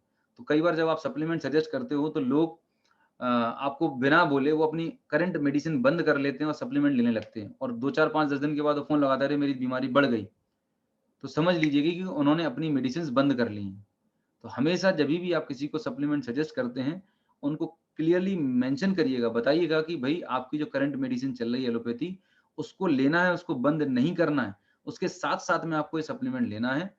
सप्लीमेंट क्या करेंगे? सप्लीमेंट रूट कॉज़ पे काम करेंगे और धीरे-धीरे करके अभी आपका जो एलोपैथी मेडिसिन का डोज़ है, जब आप रेगुलर सप्लीमेंट लेंगे तो धीरे-धीरे करके आपकी बॉडी अंदर से रिकवर करेगी और आपके एलोपैथी मेडिसिन के डोज़ कम होने लगेंगे। आपको अंदर से फ़ील होगा, लेकिन डे 1 पर आपको कोई भी मेडिसिन बंद नहीं करनी है without any doctor consultation, right? और जो एलोपैथी मेडिसिन चल रही है उसके साथ-साथ में सप्लीमेंट हमें लेने होंगे। क्यों लेने होंगे? अगर आपको ज़िंदगी भर ये दवाइयाँ से छुटकारा पाना है और इनके साइड इफेक्ट से बचना है, इसीलिए आपको ये सप्लीमेंट साथ में लेना ज़रूरी है। ठीक है? सप्लीमेंट चूँकि नेचुरल है, ये धीरे-धीरे काम करेंगे, रूट कॉज़ पे काम करेंगे, इनको वक़्त लगेगा रिकवर करने में, आपकी बॉडी को रीजनरेट करने में। सो पेशेंस रखना होगा। ये पहली चीज़ आप लोगों को बताइएगा। दूसरी चीज़, प्रोटीन पाउडर है, स्पिरुलिना है, गैनोडर्मा है, राइट? इनको नहीं देना होता। कुछ मेडिकल कंडीशन है जहाँ पर हम इसे मना करते हैं, नहीं देना चाहिए। पहली कंडीशन है, अगर किसी को ऑलरेडी किडनी का प्रॉब्लम है, क्रोनिक किडनी डिसीज़ है, सीकेडी है वहाँ पर, और अगर किसी को यूरिक एसिड बढ़ा हुआ है, यूरिक एसिड की प्रॉब्लम है, तो वहाँ पर हम प्रोटीन या प्रोटीन से रिलेटेड कोई भी डाइट रिकमेंड और सजेस्ट नहीं कर रहे होते हैं। थर्ड है, आयरन और कैल्शियम को कभी भी हमें साथ में कंज़्यूम नहीं करना है। आई रिपीट, आयरन और कैल्शियम को हमें साथ में नहीं लेना होता। क्यों? क्योंकि आयरन और कैल्शियम जब हम साथ में लेते हैं, तो ये जो दोनों चीज़ें हैं, ये एक-दूसरे के एब्ज़ॉर्प्शन को रोक देते हैं। आयरन कैल्शियम को एब्ज़ॉर्ब नहीं होने देगा और कैल्शियम आयरन को एब्ज़ॉर्ब नहीं होने देगा। तो आपने जो सप्लीमेंट लिया है, वो आपके बॉडी में कोई फ़ायदा नहीं करने वाला, वो फ्लश आउट हो जाएगा। तो स्मार्ट तरीका क्या है कि आयरन को जनरली हम रिकमेंड करते हैं बिफोर मील, खाना खाने के आधा घंटे पहले आप लें और खाना खाने के बाद आप कैल्शियम ले सकते हैं। अगर आपको खाना खाने के बाद लेना है तो मेंटेन एटलीस्ट 2 से 3 घंटे का आप गैप बना के रखिएगा आयरन और कैल्शियम के बीच में। आपको बता दूँ, स्पाइरुलिना जो सप्लीमेंट है, स्पाइरुलिना में आयरन का कंटेंट हाई होता है। तो ध्यान रखना, स्पाइरुलिना और कैल्शियम को भी साथ में नहीं लेना है। स्पाइरुलिना और कैल्शियम के बीच में एटलीस्ट 2 से 3 घंटे का गैप होना चाहिए। नोनी को ध्यान रखिएगा, नोनी बहुत अच्छा प्रोडक्ट है, सबसे ज़्यादा मतलब यूज़ होने वाला प्रोडक्ट है वेस्टीज में। बट जिन लोगों का बीपी लो है, लो बीपी पेशेंट्स में, और जिनको अगर किडनी का प्रॉब्लम है, वहाँ पर नोनी को नहीं देना है। तो याद रखिएगा, कभी भी आप नोनी किसी को सजेस्ट कर रहे हैं, किसी को भी प्रोटीन सप्लीमेंट सजेस्ट कर रहे हैं, उनसे क्रॉस चेक कर लीजिए, सर आपकी हेल्थ अच्छी है, आपको पहले कोई हेल्थ में कोई इश्यू तो नहीं हुआ? अगर हुआ है, तो थोड़ा-सा मेडिकल हिस्ट्री ज़रूर लें। ऐसा नहीं कि उन्होंने कुछ बोला और तुरंत आपने सप्लीमेंट दीजिए। उनकी प्रीवियस हेल्थ कंडीशन को जानने के बाद अगर आप सप्लीमेंट देते हैं तो आपको पता चल जाएगा। शायद किसी ने बोला कि सर मेरे को वीकनेस है, टायर्डनेस है और मुझे सप्लीमेंट चाहिए, तो आपके दिमाग में तुरंत आएगा स्पिरुलिना दे देना चाहिए। लेकिन हो सकता है उसकी किडनी वीक हो या किडनी में प्रॉब्लम हो, तो उसको प्रॉब्लम तो वीकनेस की हो रही है और आपने प्रोटीन पाउडर स्पिरुलिना रिकमेंड कर दिया, बिना उससे ये जाने कि आपको कोई एक्जिस्टिंग मेडिकल कंडीशन तो नहीं है। हो सकता है उसको किडनी प्रॉब्लम और आपने उसे प्रोटीन दे दिया तो उसकी प्रॉब्लम और बढ़ जाएगी। तो हमेशा ध्यान रखिएगा, जभी भी आप किसी को सप्लीमेंट सजेस्ट करते हैं, थोड़ा-सा प्रीवियस मेडिकल हिस्ट्री आप जान लें कि सर इससे पहले कोई हेल्थ इश्यू तो नहीं आया, कोई बड़ी मेडिकल कंडीशन या कुछ भी ऐसी दिक्कत तो नहीं आई, जिससे आपको हॉस्पिटलाइज़ होना हुआ या कोई और मेडिसिन लेनी पड़ी हो आपको महीने 2-3 महीने। तो उससे क्या होगा, आपके पास क्लैरिटी मिल जाएगी और आप कोई ऐसा सप्लीमेंट रिकमेंड नहीं करेंगे जो कॉन्ट्राडिक्टेड है, राइट? ये चीज़ आप ध्यान रखिएगा। नीम जो होता है, नीम का जो नेचर होता है वो काफ़ी कूलिंग नेचर का होता है, ठंडा नेचर का होता है। तो यंग इंडिविजुअल्स में जो यंग कपल्स हैं, यंग हैं, न्यूली मैरिड कपल्स हैं, अगर उनको नीम आप सजेस्ट कर रहे हैं, तो उनको नीम सजेस्ट मत करिए अगर वो चाइल्ड प्लान कर रहे हैं, राइट? क्योंकि नीम जो है वो अ, जो मतलब पावर को कम कर देता है, मतलब जो लिबिडो है वो कम कर देता है और मतलब स्पर्म काउंट भी कम कर देता है, तमाम तरीके के मतलब लिमिटिंग इफेक्ट होता है मेल सेक्सुअल फंक्शन पे। तो नीम का यूज़ जो होता है, चाहे मेल हो चाहे फीमेल हो, यंग इंडिविजुअल में लंबे समय तक नहीं करना है। अगर देना भी पड़ रहा है तो सिर्फ़ महीने भर के लिए दें और अल्टरनेट डे दें अगर स्किन प्रॉब्लम हो भी रही है तो। ये ध्यान रखिएगा। ग्लूकोसामाइन के बारे में ऑलरेडी बता चुका हूँ कि अगर आप किसी को ग्लूकोसामाइन देते हैं, तो कुछ लोग ऐसा कंप्लेंट करते हैं कि उनका पेन बढ़ गया है, तो घबराने वाली कोई बात नहीं, उनको बोलिएगा कि आपके बॉडी में ये काम करना शुरू कर रहा है, आप इसे कंटिन्यू करिएगा। धीरे-धीरे करके पेन ऑटोमेटिक सबसाइड हो जाएगा। और सप्लीमेंट जभी भी आप सजेस्ट करते हैं, ऑलवेज़ आप सजेस्ट करें कि पानी की जो क्वांटिटी है, वाटर जो इनटेक है वो मतलब 2 से 3 लीटर, नॉर्मल जो जितना पानी पीते हैं उससे एटलीस्ट आधा से 1 लीटर पानी ज़्यादा कंज़्यूम करना चाहिए। कारण क्या है कि जो हम सप्लीमेंट लोगों को सजेस्ट करते हैं, वो ड्राइड फॉर्म में रहते हैं, पाउडर्ड फॉर्म में रहते हैं। जब हम उन्हें कंज़्यूम करते हैं, तो बॉडी में एक्सपैंड करते हैं मतलब फैलते हैं। तो उनको काम करने के लिए, सही तरीके से काम करने के लिए पानी की ज़्यादा ज़रूरत पड़ती है। तो अगर आप किसी को भी सप्लीमेंट एडवाइस कर रहे हैं, तो उनको सबसे पहला थंब रूल बताइए कि आपको जितना आप पानी कंज़्यूम करते हैं, उससे एटलीस्ट 1 लीटर ज़्यादा पानी आपको लेना है। अगर आपको अच्छे बेहतर रिज़ल्ट चाहिए सप्लीमेंट्स के, तो सप्लीमेंट बहुत इफ़ेक्टिव तरीके से काम कर पाएँगे। ये सप्लीमेंट्स के रिज़ल्ट को बढ़ा देता है। कई बार कुछ लोग ऐसा कंप्लेंट करते हैं कि सर मैंने स्पिरुलिना खाया या सप्लीमेंट खाने के बाद मुझे थोड़ी-सी घबराहट जैसी लग रही है, सीने में ऐसा लग रहा है सफोकेटिंग टाइप का लग रहा है। अगर ऐसी कोई आपको कंप्लेंट करता है तो एक ही चीज़ याद रखना कि उनने सफिशिएंट पानी नहीं पिया। स्पिरुलिना क्या होता है, एक एल्गी होती है, एल्गी को हमने ड्राई फॉर्म में रखा हुआ है। तो जनरली लोग खाना खाने के बाद सिर्फ़ जो मेडिसिन लेते हैं तो 1 घूँट पानी पी लेते हैं। तो वो जब स्पिरुलिना आपके स्टमक में जाके एक्सपैंड होता है तो वो वाटर को एब्ज़ॉर्ब करता है। इससे थोड़ा गला सूखता है और प्यास ज़्यादा लगती है। तो ये कोई प्रॉब्लम वाली बात नहीं है, घबराने वाली बात नहीं है। ये मतलब इंडिकेट कर रहा है कि आपकी बॉडी में सप्लीमेंट्स काम कर रहे हैं। बस एक ही चीज़ ध्यान रखना है कि वाटर इनटेक आपको बढ़ा देनी है। वाटर इनटेक बढ़ा देंगे, आप बिल्कुल रिलैक्स होंगे, कोई प्रॉब्लम, कोई कॉम्प्लिकेशंस नहीं होंगे। Now coming to the last slide. मैंने इतने सारे कॉम्बिनेशंस बताए, अभी भी ऐसा नहीं है कि मैंने सारी डिसीज़ कवर कर ली। हो सकता है कुछ डिसीज़ छूट गई होंगी। मुझे अभी एक मैसेज आया था, सर प्रेगनेंसी में भी आप कवर करिएगा। तो प्रेगनेंसी में क्या-क्या देना होता है? प्रेगनेंसी में सबसे पहला न्यूट्रिशन होता है, दैट इज़ होता है प्रोटीन पाउडर, राइट? प्रोटीन की रिकमेंडेशन होती है 2 ग्राम पर 1 केजी बॉडी वेट। एक तो खुद के लिए, ग्रोइंग फीटस के लिए। तो प्रोटीन पाउडर मैंडेटरी है। उसके बाद आयरन, फॉलिक, राइट? उसके बाद कैल्शियम, प्रोटीन, आयरन, कैल्शियम ये तो फंडामेंटल सप्लीमेंट्स है। सेकंड ट्राइमेस्टर के बाद, पहला 3 महीने निकलने के बाद, सेकंड ट्राइमेस्टर के बाद आपको ओमेगा 3 ऐड करना एसेंशियल है। फ्लैक्स ऑयल जो है, वो आप ऐड कर सकते हैं। 1 कैप्सूल सुबह, 1 कैप्सूल शाम को, वो बच्चे के ब्रेन डेवलपमेंट में काम आता है। तो प्रेगनेंसी के समय प्रोटीन है, आयरन है, कैल्शियम है, ये through out the pregnancy, before pregnancy, during the pregnancy and after the pregnancy. ये सप्लीमेंट्स हमेशा चलने चाहिए। कम से कम 2 से ढाई साल, 3 साल अगर रेगुलर कोई भी लेडीज़ सप्लीमेंट्स को लेते हैं, तो उनको आफ्टर प्रेगनेंसी कभी भी कोई कॉम्प्लिकेशन नहीं होंगे, वेट गेन नहीं होगा, बैक पेन की प्रॉब्लम नहीं होगी, वीकनेस नहीं होगी और जो बेबी होगा मतलब मेरे तो लाइव एग्जांपल्स हैं मतलब मेरी दोनों डॉटर्स सप्लीमेंट्स हमने रेगुलर यूज़ करे and they are very healthy by God grace touch wood. तो ऐसे बहुत सारे एग्जांपल्स हैं। तो बहुत अच्छा रोल है ड्यूरिंग प्रेगनेंसी सप्लीमेंट्स को हम देते हैं और डॉक्टर भी जनरली मार्केट के सप्लीमेंट लिखते हैं लेकिन उनके अंदर प्रोटीन जो लिखेंगे तो प्रोटीन में उतनी प्योरिटी नहीं होती जितना प्योर हमारा वेस्टीज प्रोटीन पाउडर है, राइट? तो ये सप्लीमेंट्स हम वहाँ पे दे सकते हैं। लास्ट में ये जो स्लाइड आप देख रहे हैं यहाँ पर मैंने बताया कि अगर आपको अच्छी हेल्थ मेंटेन करनी है तो you have to earn your health. जिस तरीके से हम वेल्थ को अर्न करते हैं similarly you can earn your health. Here earn का मतलब क्या है? अर्न का मतलब है ई फॉर एक्सरसाइज, अच्छी हेल्थ मेंटेन करने के लिए। सप्लीमेंट ही सारा कुछ नहीं करेंगे, टेक माय वर्ड्स। अगर आपको अच्छी हेल्थ मेंटेन करनी है तो ये चारों चीज़ों का कॉम्बिनेशन बना के रखना पड़ेगा। Regular exercise, right? Positive attitude, right? Third rest, 6 से 8 घंटे की नींद आपको चाहिए और चौथा न्यूट्रिशन मतलब बैलेंस डाइट। जो भी आप खाना खा रहे हैं, आपके खाने में जो भी कार्बोहाइड्रेट है, जंक है या एक्स्ट्रा फैटी मटेरियल है, उसको कम करके न्यूट्रिशन की क्वांटिटी आपको बढ़ा देनी है। जो न्यूट्रिशन आपको खाने से नहीं मिल पाया, हमारे पास इतना सारी रेंज है न्यूट्रिशन की as per your body requirement, as per your condition. वो न्यूट्रिशन हम कॉम्बिनेशन अपनी डाइट में ऐड करके अपनी डाइट को हम बेहतर बना सकते हैं। So with this thank you so much. बहुत अच्छा लगा आप लोगों से इंटरैक्ट करके। आई होप आज के सेशन से आपको काफ़ी सारी इनसाइट मिली होंगी। It's a kind of recap. ये सारे कॉम्बिनेशंस आपको ऑलरेडी पता थे, बट जस्ट अ रिकैप। ये सेशन रिकॉर्डेड फॉर्म में रहेगा। अपनी टीम में ज़्यादा से ज़्यादा लोगों को टेलीग्राम पर कनेक्ट कर देंगे। टेलीग्राम का लिंक आपको मिल जाएगा इस सेशन के बाद में आपके अपलाइन से। ये सारा का सारा रिकॉर्डेड सेशन आपको टेलीग्राम पे मिल जाएगा। आप 1 बार 2 बार 4 बार गो थ्रू कर सकते हैं और सारा का सारा इन्फॉर्मेशन वहाँ पे आपको मिल जाएगा। सो with this thank you so much. अब मैं यहाँ पर चैट ओपन कर रहा हूँ। If you have any kind of queries, right, किसी के पास अगर कुछ क्वेरी है तो आप चैट बॉक्स में टाइप करके पूछ सकते हैं। So thank you so much. Over thank to you Aditya. So much sir, thank you so much sir, thank you so much. अगर जस्ट अ मिनट में चैट ओपन कर रहा हूँ। आपको आज का सेशन समझ में आया, क्या चीज अच्छी लगी? You can comment in the chat box. Chat box मैंने ओपन कर दिया है। अगर कोई पर्टिकुलर हेल्थ इश्यू है जहां पर आप कुछ पूछना चाह रहे हैं तो आप पूछ भी सकते हैं। सर सकता है जो चीज मैंने कनेक्ट नहीं किया हो। यस। सर एक क्वेश्चन है sir, like iron capsule and calcium spirulina तीनों नहीं मिलाना ना सर?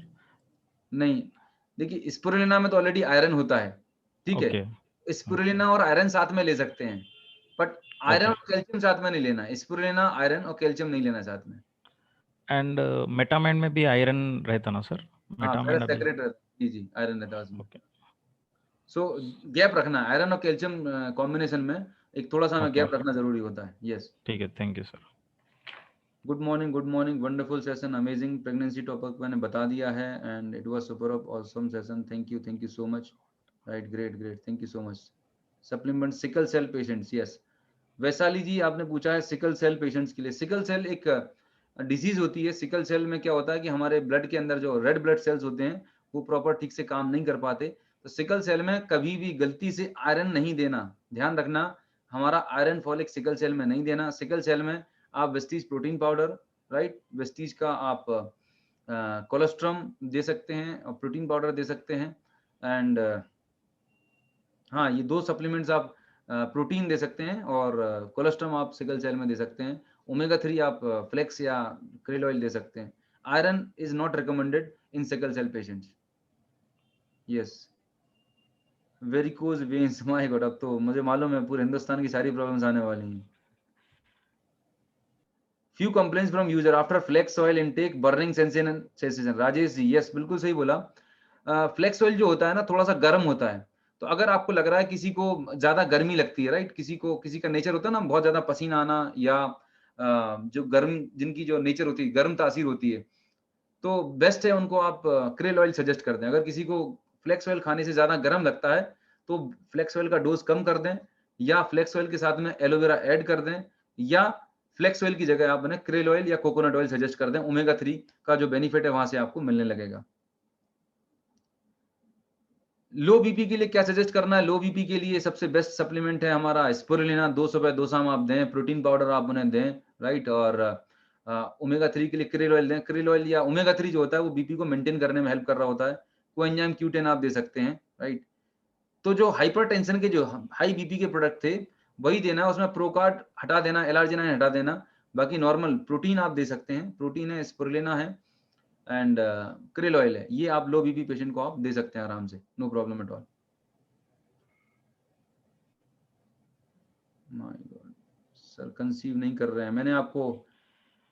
मैंने ऑलरेडी सजेस्ट किया है कंसीव ना करने के लिए। वुमेन हेल्थ का लिए मैंने जो आपको प्रोडक्ट सजेस्ट किया है उन्हीं के लिए है। वुमेन हेल्थ वाला प्रोडक्ट्स है, वो सारे सप्लीमेंट्स आपको वहां पे मिल जाएंगे।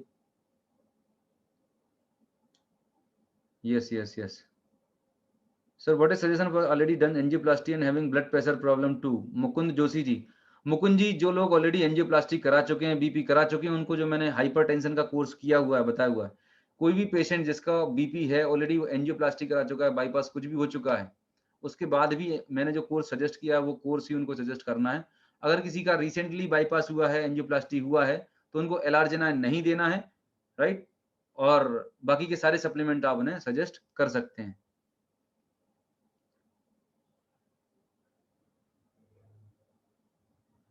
निखिल, जिनको प्रेगनेंसी कंसीव में प्रॉब्लम है उनको, यस यस, मैंने वुमेन हेल्थ के लिए स्पेशली लिखा हुआ था। जो लेडीज हेल्थ के लिए जो सप्लीमेंट है वो सारा का सारा कोर्स आप दें, उनको बहुत अच्छे रिजल्ट्स मिलेंगे। मेन रोल होता है फ्लेक्स, गैनोडर्मा, शतावरी मैक्स, राइट, और नोनी। ये 4 फंडामेंटल प्रोडक्ट्स हैं वुमेन हेल्थ के लिए, जो आप उनको अगर सजेस्ट करते हैं तो बहुत अच्छे रिजल्ट्स मिलेंगे वुमेन हेल्थ के लिए। बाकी की चीजें हैं तो आप नेक्स्ट सेशन हम करेंगे। मुझे आपको अगर लिखना है तो आप व्हाट्सएप पे आप चार्ट बना के दे दें कि सर नेक्स्ट सेशन में ये कुछ और डिजीजेज हैं उनको हम कवर करेंगे। What about vitamin D3 deficiency? Vitamin D3 जो हमारे पास कैल्शियम की जो बॉटल है ना, कैल्शियम, मैग्नीशियम और विटामिन D3, तो कैल्शियम में विटामिन D3 ऑलरेडी आप उसको आप कंज्यूम कर सकते हैं, आपको विटामिन 3 मिल जाएगा। लेकिन अगर विटामिन D3 जो है बहुत ज़्यादा कम है, तो विटामिन D3 मार्केट में पाउच आते हैं विटामिन D3 के, आप उन पाउच को 7 दिन में 1 टैबलेट या सचेट लेके विटामिन D3 का 2 से 3 महीने कोर्स कर सकते हैं। वहाँ से आपको विटामिन D3 जो है इंस्टेंट मिल जाएगा।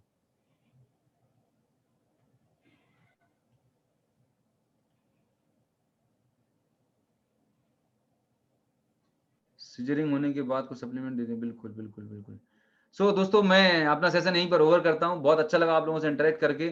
Thank you so much, best of luck, God bless you all. अपना ख्याल रखिएगा। सप्लीमेंट को पहले तो खुद यूज करें और अपने नियर डियर और फैमिली को सजेस्ट करें, बिकॉज ये प्रोडक्ट खुद आपके लिए ही नहीं है, हम आपके द्वारा बहुत सारे लोगों की आप जिंदगी में रोशनी दे सकते हैं, बहुत सारे लोगों की हेल्थ अच्छी कर सकते हैं। So with this, thank you so much, bye bye, take care.